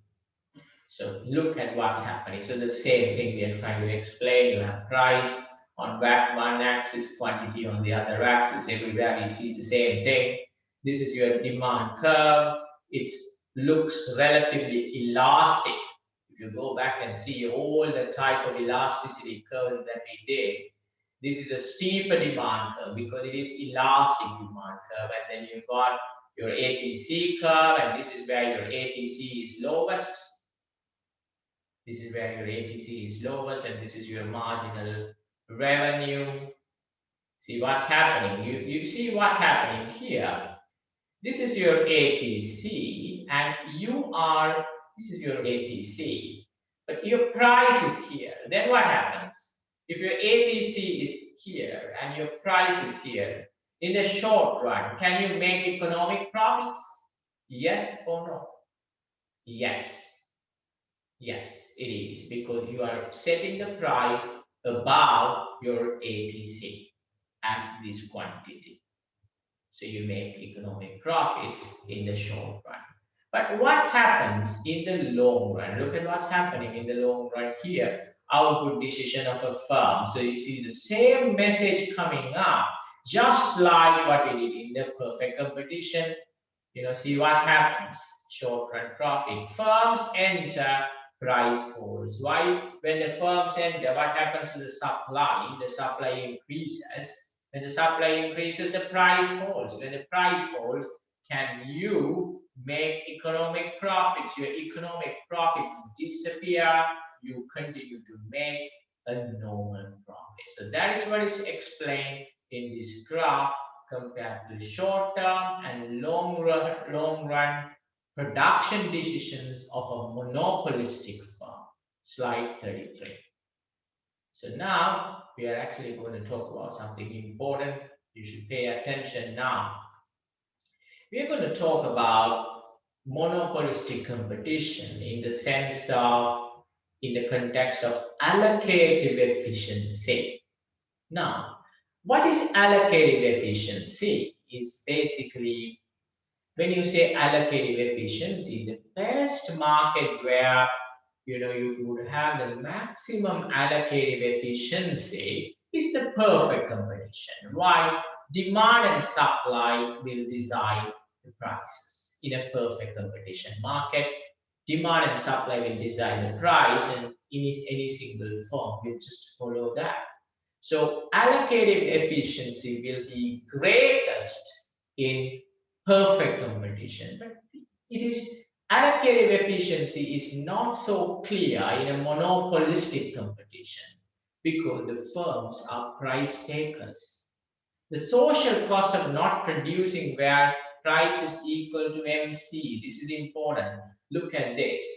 Where do you think the price is equal to your MC? Your price is equal to your MC. Your MC is here. You don't produce where the price is equal to your MC. Because you don't do that, so look at this in the long run. Your price should be equal to your MC. So this is where you should be setting your price. So you don't produce where price is equal to MC. This is where you say you don't have allocative efficiency. In the long run, average cost is not minimized, and that's where you cannot make abnormal profits. Okay, look at this. Excessive advertising might take place. This is a great point to remember. Why? Because you have differentiated products. Each firm will try to tell the market that their firm's products are better than the others in terms of quality, in terms of price, in terms of durability. Excessive advertising. So we sometimes also say in monopolistic, you waste money on advertising if your advertising is not helping you to increase the revenue. If you have fewer producers, you could be more efficient. That's what they say. The reason why monopolistic firms cannot achieve, economic profits in the long run is because they have many number of suppliers. So the idea is that if you have less people, you could be more efficient. That's what the bottom line is. The last one, but then you can think of it. What do you think then the added value for the consumers? Think from consumers' perspective. You say that there is no allocated efficiency because monopolistic firms are not producing when the price is equal to marginal cost. You're not doing that, then you are not ensuring allocative efficiency, but still you add some value to consumers. Why? Because you have product diversity. Do you have product diversity? What do you think about it? Do you have product diversity in monopolistic? Yes or no? You have product diversity, yes or no? What do you mean by product diversity? That you sell many products. Do you have them? Do you have product diversity? Yes, you do have product diversity. So when you have product diversity, you have many products. So you are offering more value addition in terms of different features, many features, different flavors, different type of products to people. So that adds great value. So that's what we say, monopolistic. This is how they add value to people, although we think there is no allocated efficiency. We're talking a little bit more. Brand names provide signals about quality. In monopolistic, brand names are important. When you talk about perfumes, electronics, you become brand conscious. Product innovation and differentiation add value. Advertising provides information to the consumers. Sometimes we think high advertising will increase your fixed cost, that will increase your total cost. But if your advertising greatly increases your sales, your ATC can decline because your average fixed cost is going to fall. Why your fixed cost is going to fall? Because if you're spending advertising, that is a fixed cost, and if that increases your volume of sales, and your advertising is not a variable cost, so at the end of the day, your average fixed cost drops, that will increase your profit. So at the end of the day, you need to understand whether the advertising in a monopolistic is it effective or not. If it is not effective, what do you think will happen to your average total cost? Can you think about it? What do you think will happen to your average total cost if your advertising is not effective? What would happen to your average total cost? Can you think about it? It would increase. So if your average total cost increases, your profitability would drop because the fixed cost is more and the volume is less. But what if your advertising turns effective? What do you mean by that? When advertising turns effective means what should happen to your volumes? Your volume of sales will increase. Then what happens to your average total cost? What happens to your average total cost? Your average total cost goes down. When your average total cost goes down, your profits can increase. So you should understand, advertising, the existence of brand names, product innovation, differentiation on a monopolistic competition market. Right, now in this particular graph, slide 37, what we're going to do is we're going to explain the difference between monopolistic and perfect competition. It is beautifully explained. So what happens? We are talking about monopolistic. So what's going to happen? So you look at this. Can you tell me which one is monopolistic and which one is perfect competition? The one on the right, what do you think it is? The one on the right is that perfect competition or monopolistic. Would you be able to identify what is this? The one on the right. Is this perfect competition or monopolistic? What do you think about it? And what do you think this one is? What is this? You have this is your price, where your left is monopolistic. That's exactly right. What do you think this one? This is your perfect competition. You are exactly right. The right one is perfect competition. Why do you think that is? How did you figure that out? You're exactly right. How did you figure that out? That the right hand side is the perfect competition. Your demand is perfectly elastic. Are you a price taker or a price maker? Are you a price taker or a price maker? You are a price taker. But what happens in a monopolistic? If you see in a monopolistic, what happens is that you have your demand curve, which is relatively elastic, which means the change in the price will have a larger change in the demand because there are many substitutes available. So that's what you say, you have your demand curve, which is perfectly elastic, and you have your ATC here, and you have your marginal cost here. Now, this is very important for you to understand. Do you produce when your ATC is the lowest. In monopolistic, do you produce when your ATC is lowest? Yes or no? Where is your ATC is lowest? ATC is here. You look at this. Do you see this? This is your ATC, and a perfect competition firm will produce when ATC is the lowest. Look at what's going on here. Where are they producing? How many units are they producing? Are they producing when the ATC is the lowest? Yes or no? Can you answer this question? Yes. But are these guys producing less than ATC is lowest?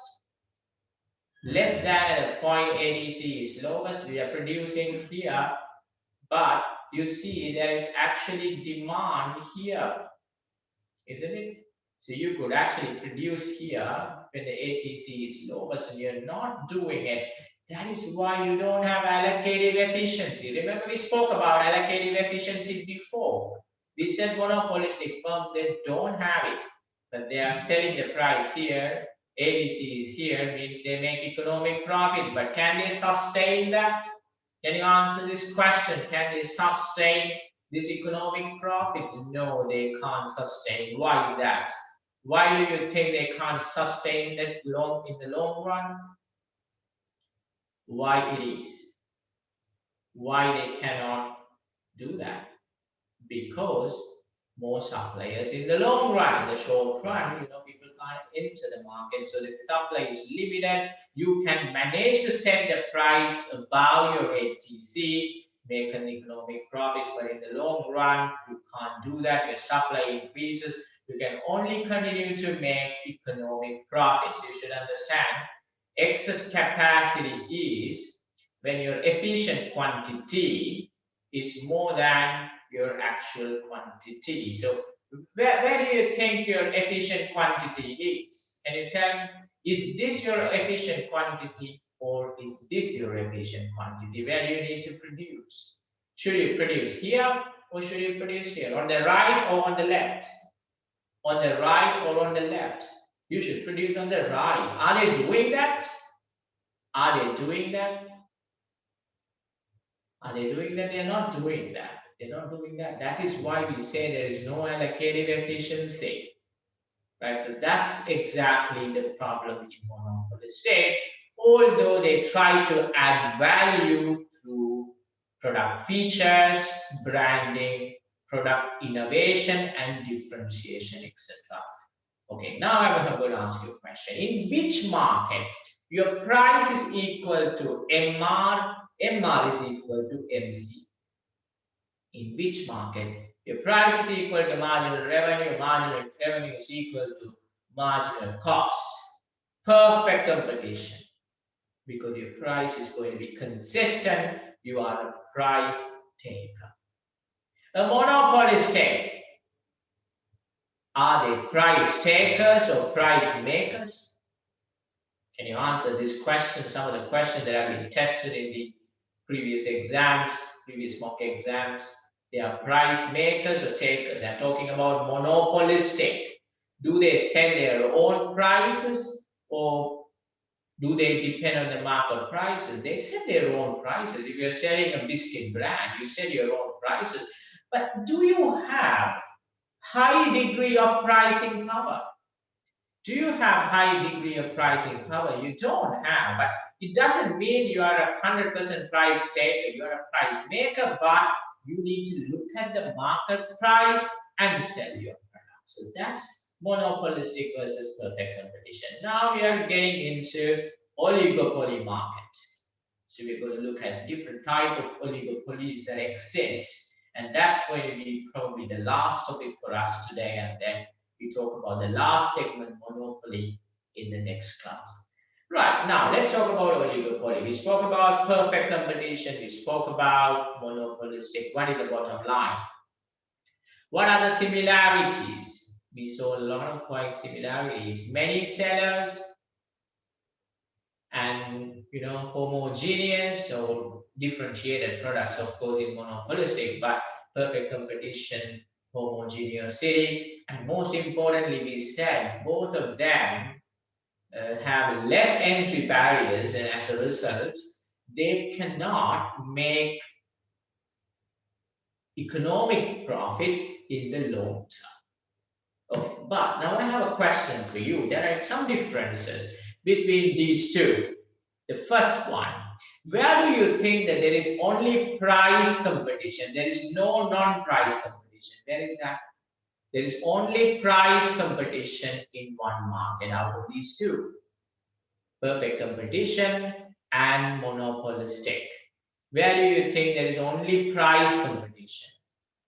In perfect competition. In monopolistic, firms compete on branding, differentiation, features, non-price factors, as well as price.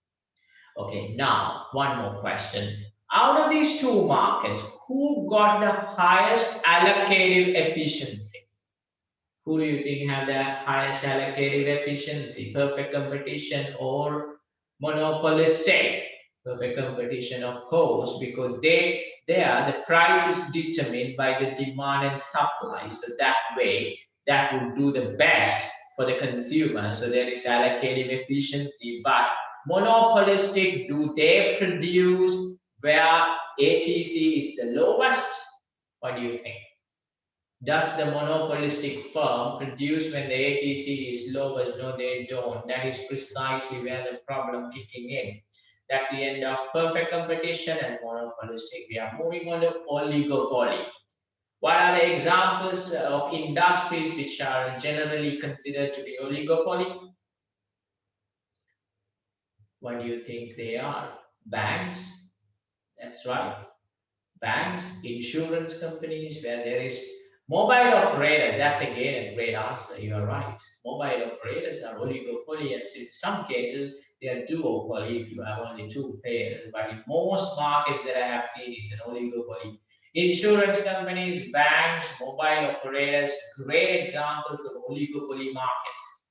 There are large amount of regulations and licensing requirements, so that limits number of people entering into the market. So small number of sellers, you can count them by your fingers, right? And then what do you think your demand, is it going to be elastic or inelastic? What do you think about it? It's going to be elastic, but it's going to be relatively less elastic compared to monopolistic. I want you guys to answer this question. Why do you think it is? We say that oligopoly firms, the demand curve is relatively less elastic compared to a monopolistic firm. Why is that? Elasticity of demand coming in, it's coming in again and again. So you should understand elasticity better. Elasticity of demand measures the degree of change in demand for a degree of change in price. So we say monopolistic demand curve is more elastic compared to oligopoly. Why do you think it is?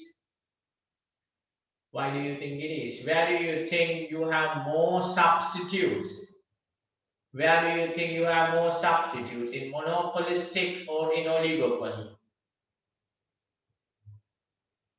Monopolistic, and that is why they are more elastic. When the price increases, people will switch to competitors much faster compared to oligopoly.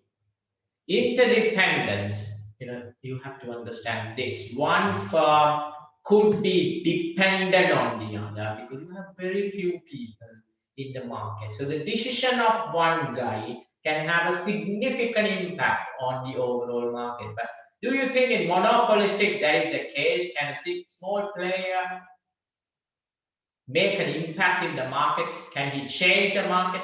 No, he cannot. But because he is a fraction of the market, he's a tiny player in the market, he's insignificant. But here, each firm is interdependent because they are relatively large firms. Significant barriers to entry, we already spoke about it. Scale of operations is bigger, so that is the startup cost is higher, licensing requirements and economics of scale. These are all entry barriers which will reduce the number of new players entering into the market. Products may be similar from one company to another. Think about banks, think about Mobile operators, they sell, similar products, prepaid connection, postpaid connection, data packages, but there will be differences in how many GBs you get for X amount of money, things like that. So basically products are substitutes but also differentiated. So these are some of the common features in oligopoly. Now, you should understand something. Now, in oligopoly, we are going to talk about different theories. There is no one single theory in oligopoly. We are going to talk about number one, kinked demand model. Before we talk about it, I'm going to just briefly tell you what we are going to talk about. We're going to talk about kinked demand model, number one, and number two, we speak about Cournot model, and number three, we speak about collusion.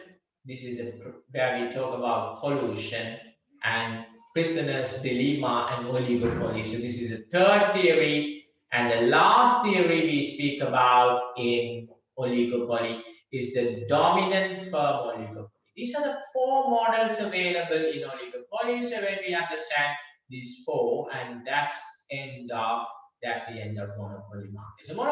So that's the end of oligopoly. Oligopoly is quite interesting.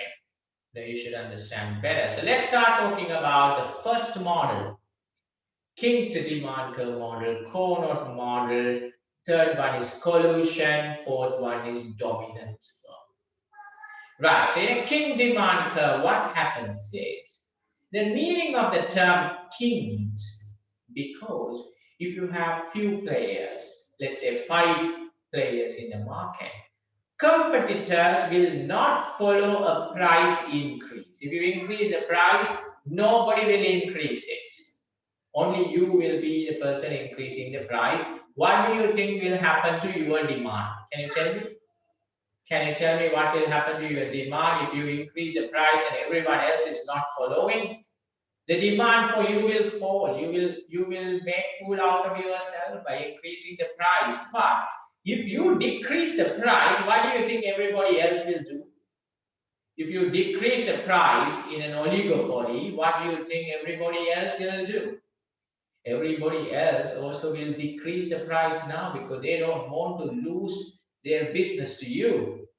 So you reduce prices, everybody else also will reduce the prices. So that is what you need to understand in kinked demand curve. In kinked demand curve, you say your competitors will not follow a price increase, but they will follow a price decrease. If you decrease the price, you're a single firm, everybody else will decrease the price because they don't want to lose their customers to you. Because if you reduce, everyone else doesn't, people will come to you. They don't want that to happen. If you are a bank selling loans, if you reduce interest rates on the loans, everybody will come and borrow from you, and then every other bank also will reduce the interest rates on the loans, isn't it? Just to be in the market. So that is what kinked demand curve means. The most important thing that you need to understand. The curve looks kinked because competitors will follow a price decrease, but will not follow a price increase. And then one more thing that you need to understand is the model gives a discontinuous marginal revenue curve. Look at your marginal revenue curve.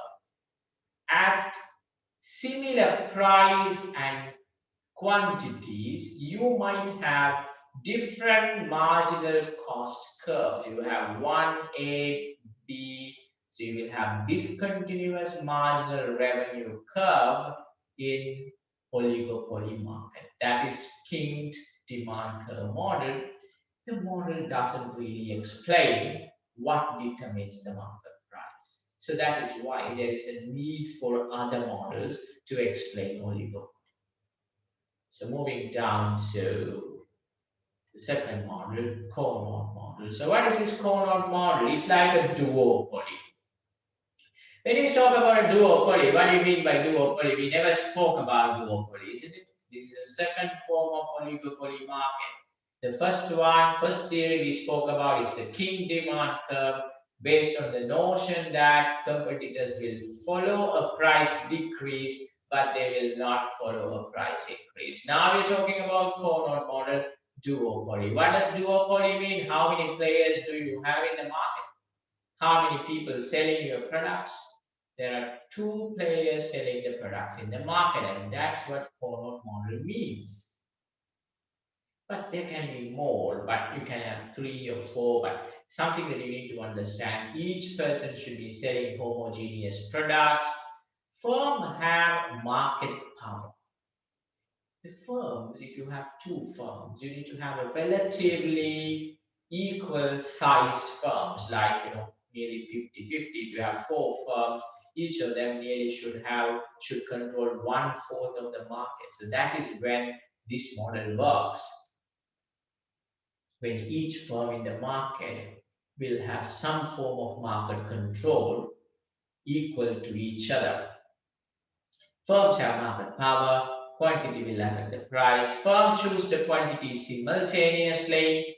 Both firms have identical and constant marginal cost of production. You assume that these both firms who are in this cohort model have equal cost of production and your constant marginal cost and production curves. So that's a cohort model. So for you to implement cohort model, you need to be a duopoly firm, but you can extend it to an oligopoly firm, but assumptions are way too rigid. For this model to work, all these assumptions need to prevail, and that is why I would think cohort model is the least seen model in practice, because you do not have an oligopoly market where each firm have relatively identical market control and market power and constant marginal cost of production. You don't see them in practice. So cohort model, what's the final conclusion? Both produce the same quantity in Nash equilibrium. So this is an interesting topic. What is this Nash equilibrium? I'm going to talk to you about that in the next model. Market price lower than monopoly, higher than perfect competition. Obviously, that we know, because market price is going to be definitely lower than the monopoly, because monopoly sets the highest price. Why do you think it is that? Why do you think is that? Why do you think the monopoly sets the highest price? Why do you think the monopoly sets the highest price? Market price is lower than the monopoly, higher than the perfect competition. So why do you think monopoly sets the highest price? Because they got the dominant power. They are the single firm, isn't it? Less competition, or you can say no competition. So they should set the price higher. But why do you think perfect competition? Perfect competition will be beneficial to the consumers, right? It will be highly competitive. So perfect competition will have the lowest price, and monopoly will have the highest price. Where do you think oligopoly comes? Oligopoly comes in between, and that's what cohort model says. As more firms are added, market price move towards marginal cost, which means when you have more and more firms get added into oligopoly, it moves towards perfect competition. Do you agree on that point? If you have more firms added into your oligopoly firms, you would tend to have, the market would tend to have more characteristics of more characteristics like perfect competition when more firms are added. So that's the cohort model. So now this is interesting, and this is probably, I think, the most important one that you must understand. We are going to talk about oligopoly profits with collusion. Right. So what do you mean by collusion here? Can you guys think about practically an example of collusion takes place in reality? I can talk to you about a number of examples where the market players, few players, they get together, they want to set the price, they kind of set the price and agree on a price, and everybody sells the product at the same price, because they want to discipline the market. They want to ensure that the industry remains competitive. They don't want consumers to have higher bargaining power. In order to reduce the bargaining power of consumers, all the firms come to a formal or informal agreements to control the market price and control what they do. And that is where the collusion coming into the picture. Can you guys think about some examples of collusion in real world? Collusion, if you think about it, few firms getting together trying to control.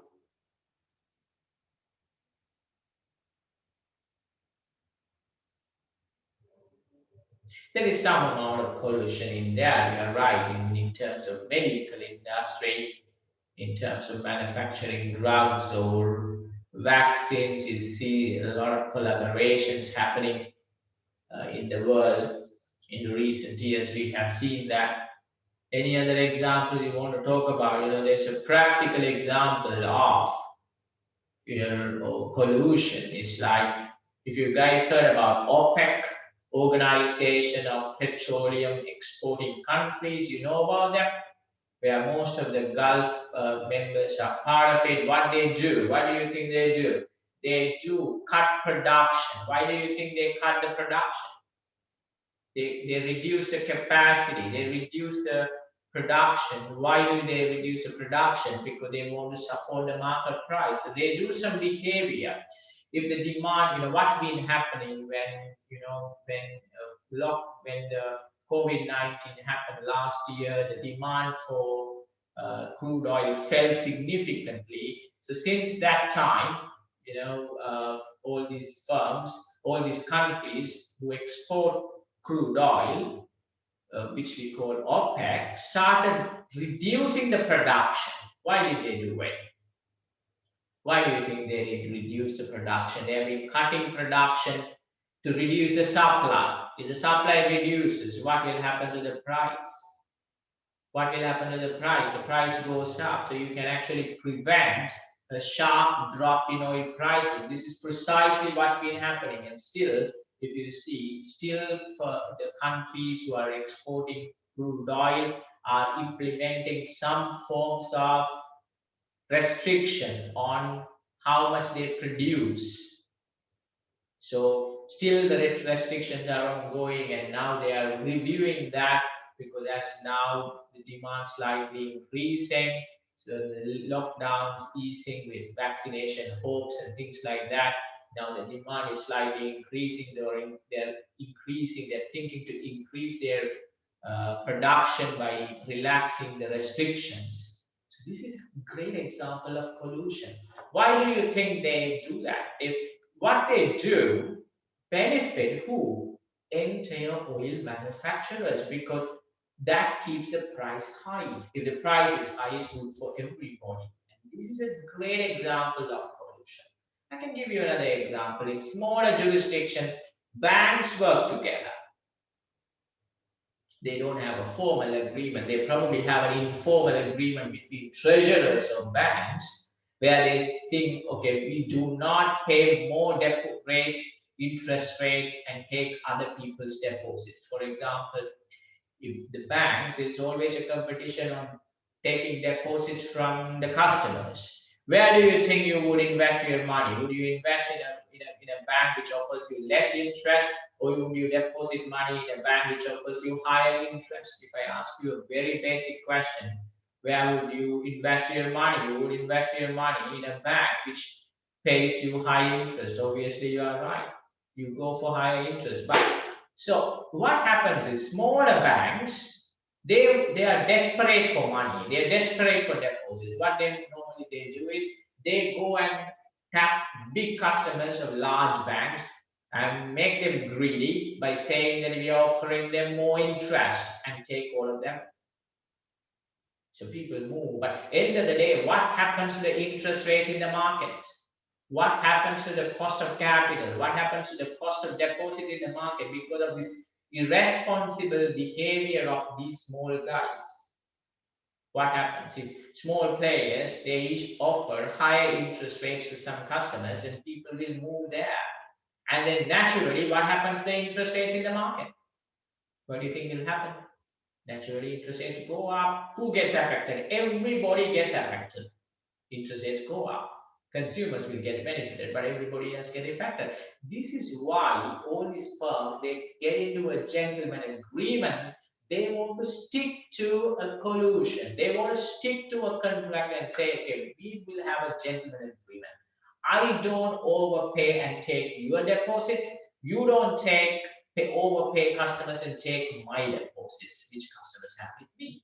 This is again a great example of collusion. Collusion happens in so many industries just to make sure that suppliers make money, keep the market competitive at the expense of consumers, of course. So this is what collusion is. So what we are going to see in this particular diagram in slide 41 is that with collusion and without collusion, when do you think oligopoly firms will make more money? Can you tell me that? When do you think oligopoly firms make money? With collusion or without collusion? I'm talking about in general for the industry. Which one do you think is getting better? With collusion. Why? Because you are controlling the market. You are having a better control of the market. With collusion, you have better pricing power because each person, each seller is dependent on the other one. So by having a better control over the market, you can have a collusion and make economic profits in the short term and long term. So that's what we talk about in the third model of oligopoly. We spoke about first one, which is King's demand curve. Second one, Carnot model, where each player has similar pricing power, etc., and market control. And the third one is the collusion. So what happens? You have your ATC, your marginal cost, and then what happens? Look at this. Look at what's happening in this curve. You know, if you look at perfect competition and compare that with an oligopoly, in an oligopoly with collusion, what happens? Where do you think they produce? They produce here, which means they produce above your ATC. So you sell above your ATC and this is your economic profits. So that's what happens. But if you compare that with the perfect competition firms, where do you think they produce? They produce when ATC is the lowest, but none of the other firms produce when ATC is the lowest. So that's what we think in oligopoly with collusion will make economic profits compared to any other market or compared to without collusion. And what do you think about long-term and short-term? Do you think oligopoly firms can make short-term and long-term economic profits? Yes or no? What do you think about it? What do you think about it? Can these firms make economic profits in the short run and long run both? With collusion, yes, you could make, because end of the day, end of the day, in the short run or long run, do you have entry barriers in this market? Think about it. Do you have entry barriers? Yes, you have entry barriers. In monopolistic and perfect competition, can you make economic profits in the long run? Why? Why in the long run? No, you can't, because there are many suppliers will come in. But when you're talking about oligopoly, can people enter the market easily? Do you think firms can enter the market easily? No, you can't enter the market easily. Oligopoly firms is a question why oligopoly firms make abnormal profits in the short term. Obviously, in the short term, in all the markets, out of all the markets that we've been talking about, in oligopoly, when we talk about it, all markets, short term or long term, you make abnormal profit. In short term, you make abnormal profit in all the markets. Why? In the short term, can you influence your supply? Can you influence your supply in the short term? You know, you cannot. Supply cannot increase. So all markets make economic profit in the short term. The problem is when it comes to long term. In the long term, monopolistic and perfect competition cannot sustain their long term, short run economic profits, but oligopoly can. Mainly, that support can be further strengthened with the collusion. So collusion further supports the market. So that gives you better power. Yeah. So yeah, that's exactly right. You need to be able to collude, and collusion can increase your profitability in the long run. So that's what we are talking about here. Okay, now this is the last topic for us today: prisoners, dilemma, and oligopoly. Hope you don't mind spending about 5 more minutes here, because this is going to be fun. Discussing this is always fun. Prisoners, dilemma, and oligopoly. So this is the third, which is the third theory. We are still talking about the collusion. So this is the best way to understand collusion. We're going to talk about prisoner's dilemma. We're going to talk about Nash equilibrium, and this is what the slide we're going to focus on. So what's happening here? This is going to be fun. So we're going to talk about prisoner's dilemma and oligopoly, and then here we are going to talk about another example relating to an organization. This is a very popular example on prisoners' dilemma. That's what I'm going to tell you about.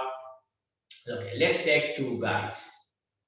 Okay, who have been arrested by police today. I'm taking an example, a random example. You have two guys who've been arrested by police for stealing drugs on a given day. So let's say it's a given day, on a given day, but they've been stealing drugs in different places. They are not connected to each other. They are two different people altogether, but they've been stealing drugs and they've been arrested. And what happens is that if the court is going to punish them, they are going to give both of them 6 months in the jail. So A is going to get 6 months in the jail, B is going to get 6 months in the jail. That's what is going to happen. Now, the person who's doing the investigation on these two guys, A and B, has one more suspicion that these two guys look similar to somebody who has done a major robbery in one of the banks couple of weeks ago. So they have one more suspicion on these two guys. So they call them independently. These investigators call A independently and B independently, tell them, if you confess that you are the guy who committed the crime, the robbery 2 weeks ago in a bank, we are going to only give you, we are going to release you. We're going to say, okay, you let go because you are accepting it. But otherwise, you are going to get 6 months. If you deny, you are going to get 6 months. But so you're going to call and tell them, okay, if you agree that it is you, so you let go. Otherwise, that's what is going to happen. So what happens here? Think about it. When both guys, A and B, both prisoners, they deny this. They denied it, said they did not do the robbery. What would happen? What do you think will happen? Both of them, how many months in jail that they are going to be in? You get my question? So how many months are they going to be in the jail? Both of them deny. Okay, they only committed, they were stealing the drugs. They did not do the robbery. Then both of them are going to get 6 months each. They are going to get 6 months each. They are colluding here, isn't it? Both of them are denying. But what if B confesses? What happens? B confesses. He says he accepts it. Then what happens? A gets 10 years because he did not confess. He confessed. He is not cooperative, so he gets 10 years. B goes free, or he gets less than 6 months. Either way, it makes sense. But here, B confesses, but A gets 10 years. What if A confesses? What if A confesses, A goes free without being remanded, but B gets 10 years? Now the thing is, what if they both of them are competing, both of them are saying, both of them confess? That doesn't help you either. Both of them are going to get 2 years, 2 years. End of the day, this is what Nash equilibrium is, because both of them confesses, they both of them get 2 years each. So now, can you tell me which is the best solution for these two prisoners? If they want to be, both of them want to be happy, what do you think is the best that could happen to each of them? What do you think should happen to each of them? They stay silent. So meaning you're trying to say both of them deny that they didn't do the robbery. So what's going to happen to both of them? They are going to get 6 months each. So this is the benefit of collusion. And that is what prisoner's dilemma explains. Now I'm going to relate that to companies.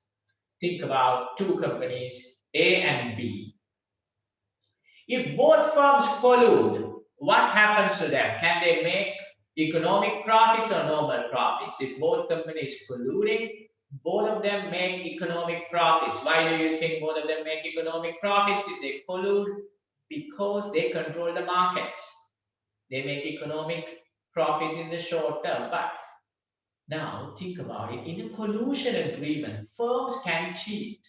What do you mean by cheating? What can, if firm B wants to cheat, what can they do? They go and reduce the price. If they reduce the price, what will happen to the demand for them? What will happen to the demand for them if they go and if B goes and cheats? Cheating means you don't agree on a common price, you reduce the price. Your demand for you will increase, but what will happen to demand for A? What would happen to demand for A? What would decrease?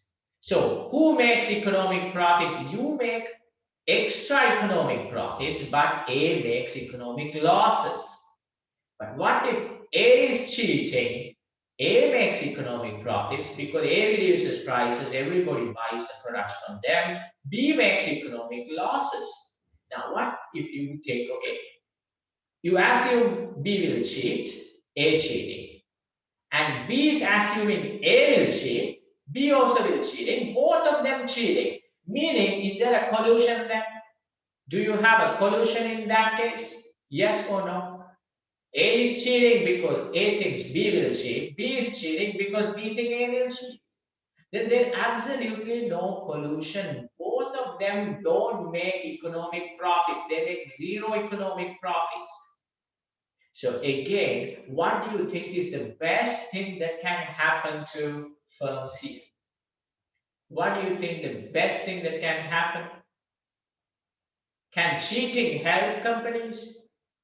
Can cheating help companies? No, it cannot. Because if B knows A is cheating, B will also cheat. Then end of the day, both of them will be in trouble. But what if both of them collude? Okay, we decide we are not going to favor our consumers. We are going to keep the prices high. Only when, if one firm reduces the price, consumers will have bargaining power. The problem is when there is collusion. What do you think bargaining power of customers?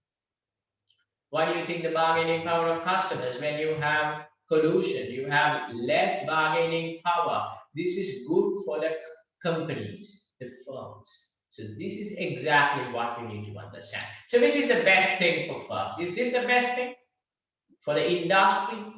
Is this the best thing for the industry? Yes or no? Yes. This one is better for who? This is better for who? This is better for which firm? When B is cheating, it is good for B. When A is cheating, it is good for A. But can they sustain? No. You will easily detect cheating. You will also cheat. Then end of the day, both of you will be in trouble because both of you will get into zero economic profits. So look at this. If both of you honor the agreement, you make 150 million, total of 300 million industry profits. But if firm B cheats, you make 200 million profits, A makes only 50 million, so total is 250, 300 becomes 250, here 250, 250. But if both of you cheat, what will happen? You will end up 100, B will end up 100, because you will get into a price war. What do you mean? A reduces prices, B reduces prices, you further reduce prices because you want customers. End of the day, who will benefit? Can you tell me who will benefit if this happens?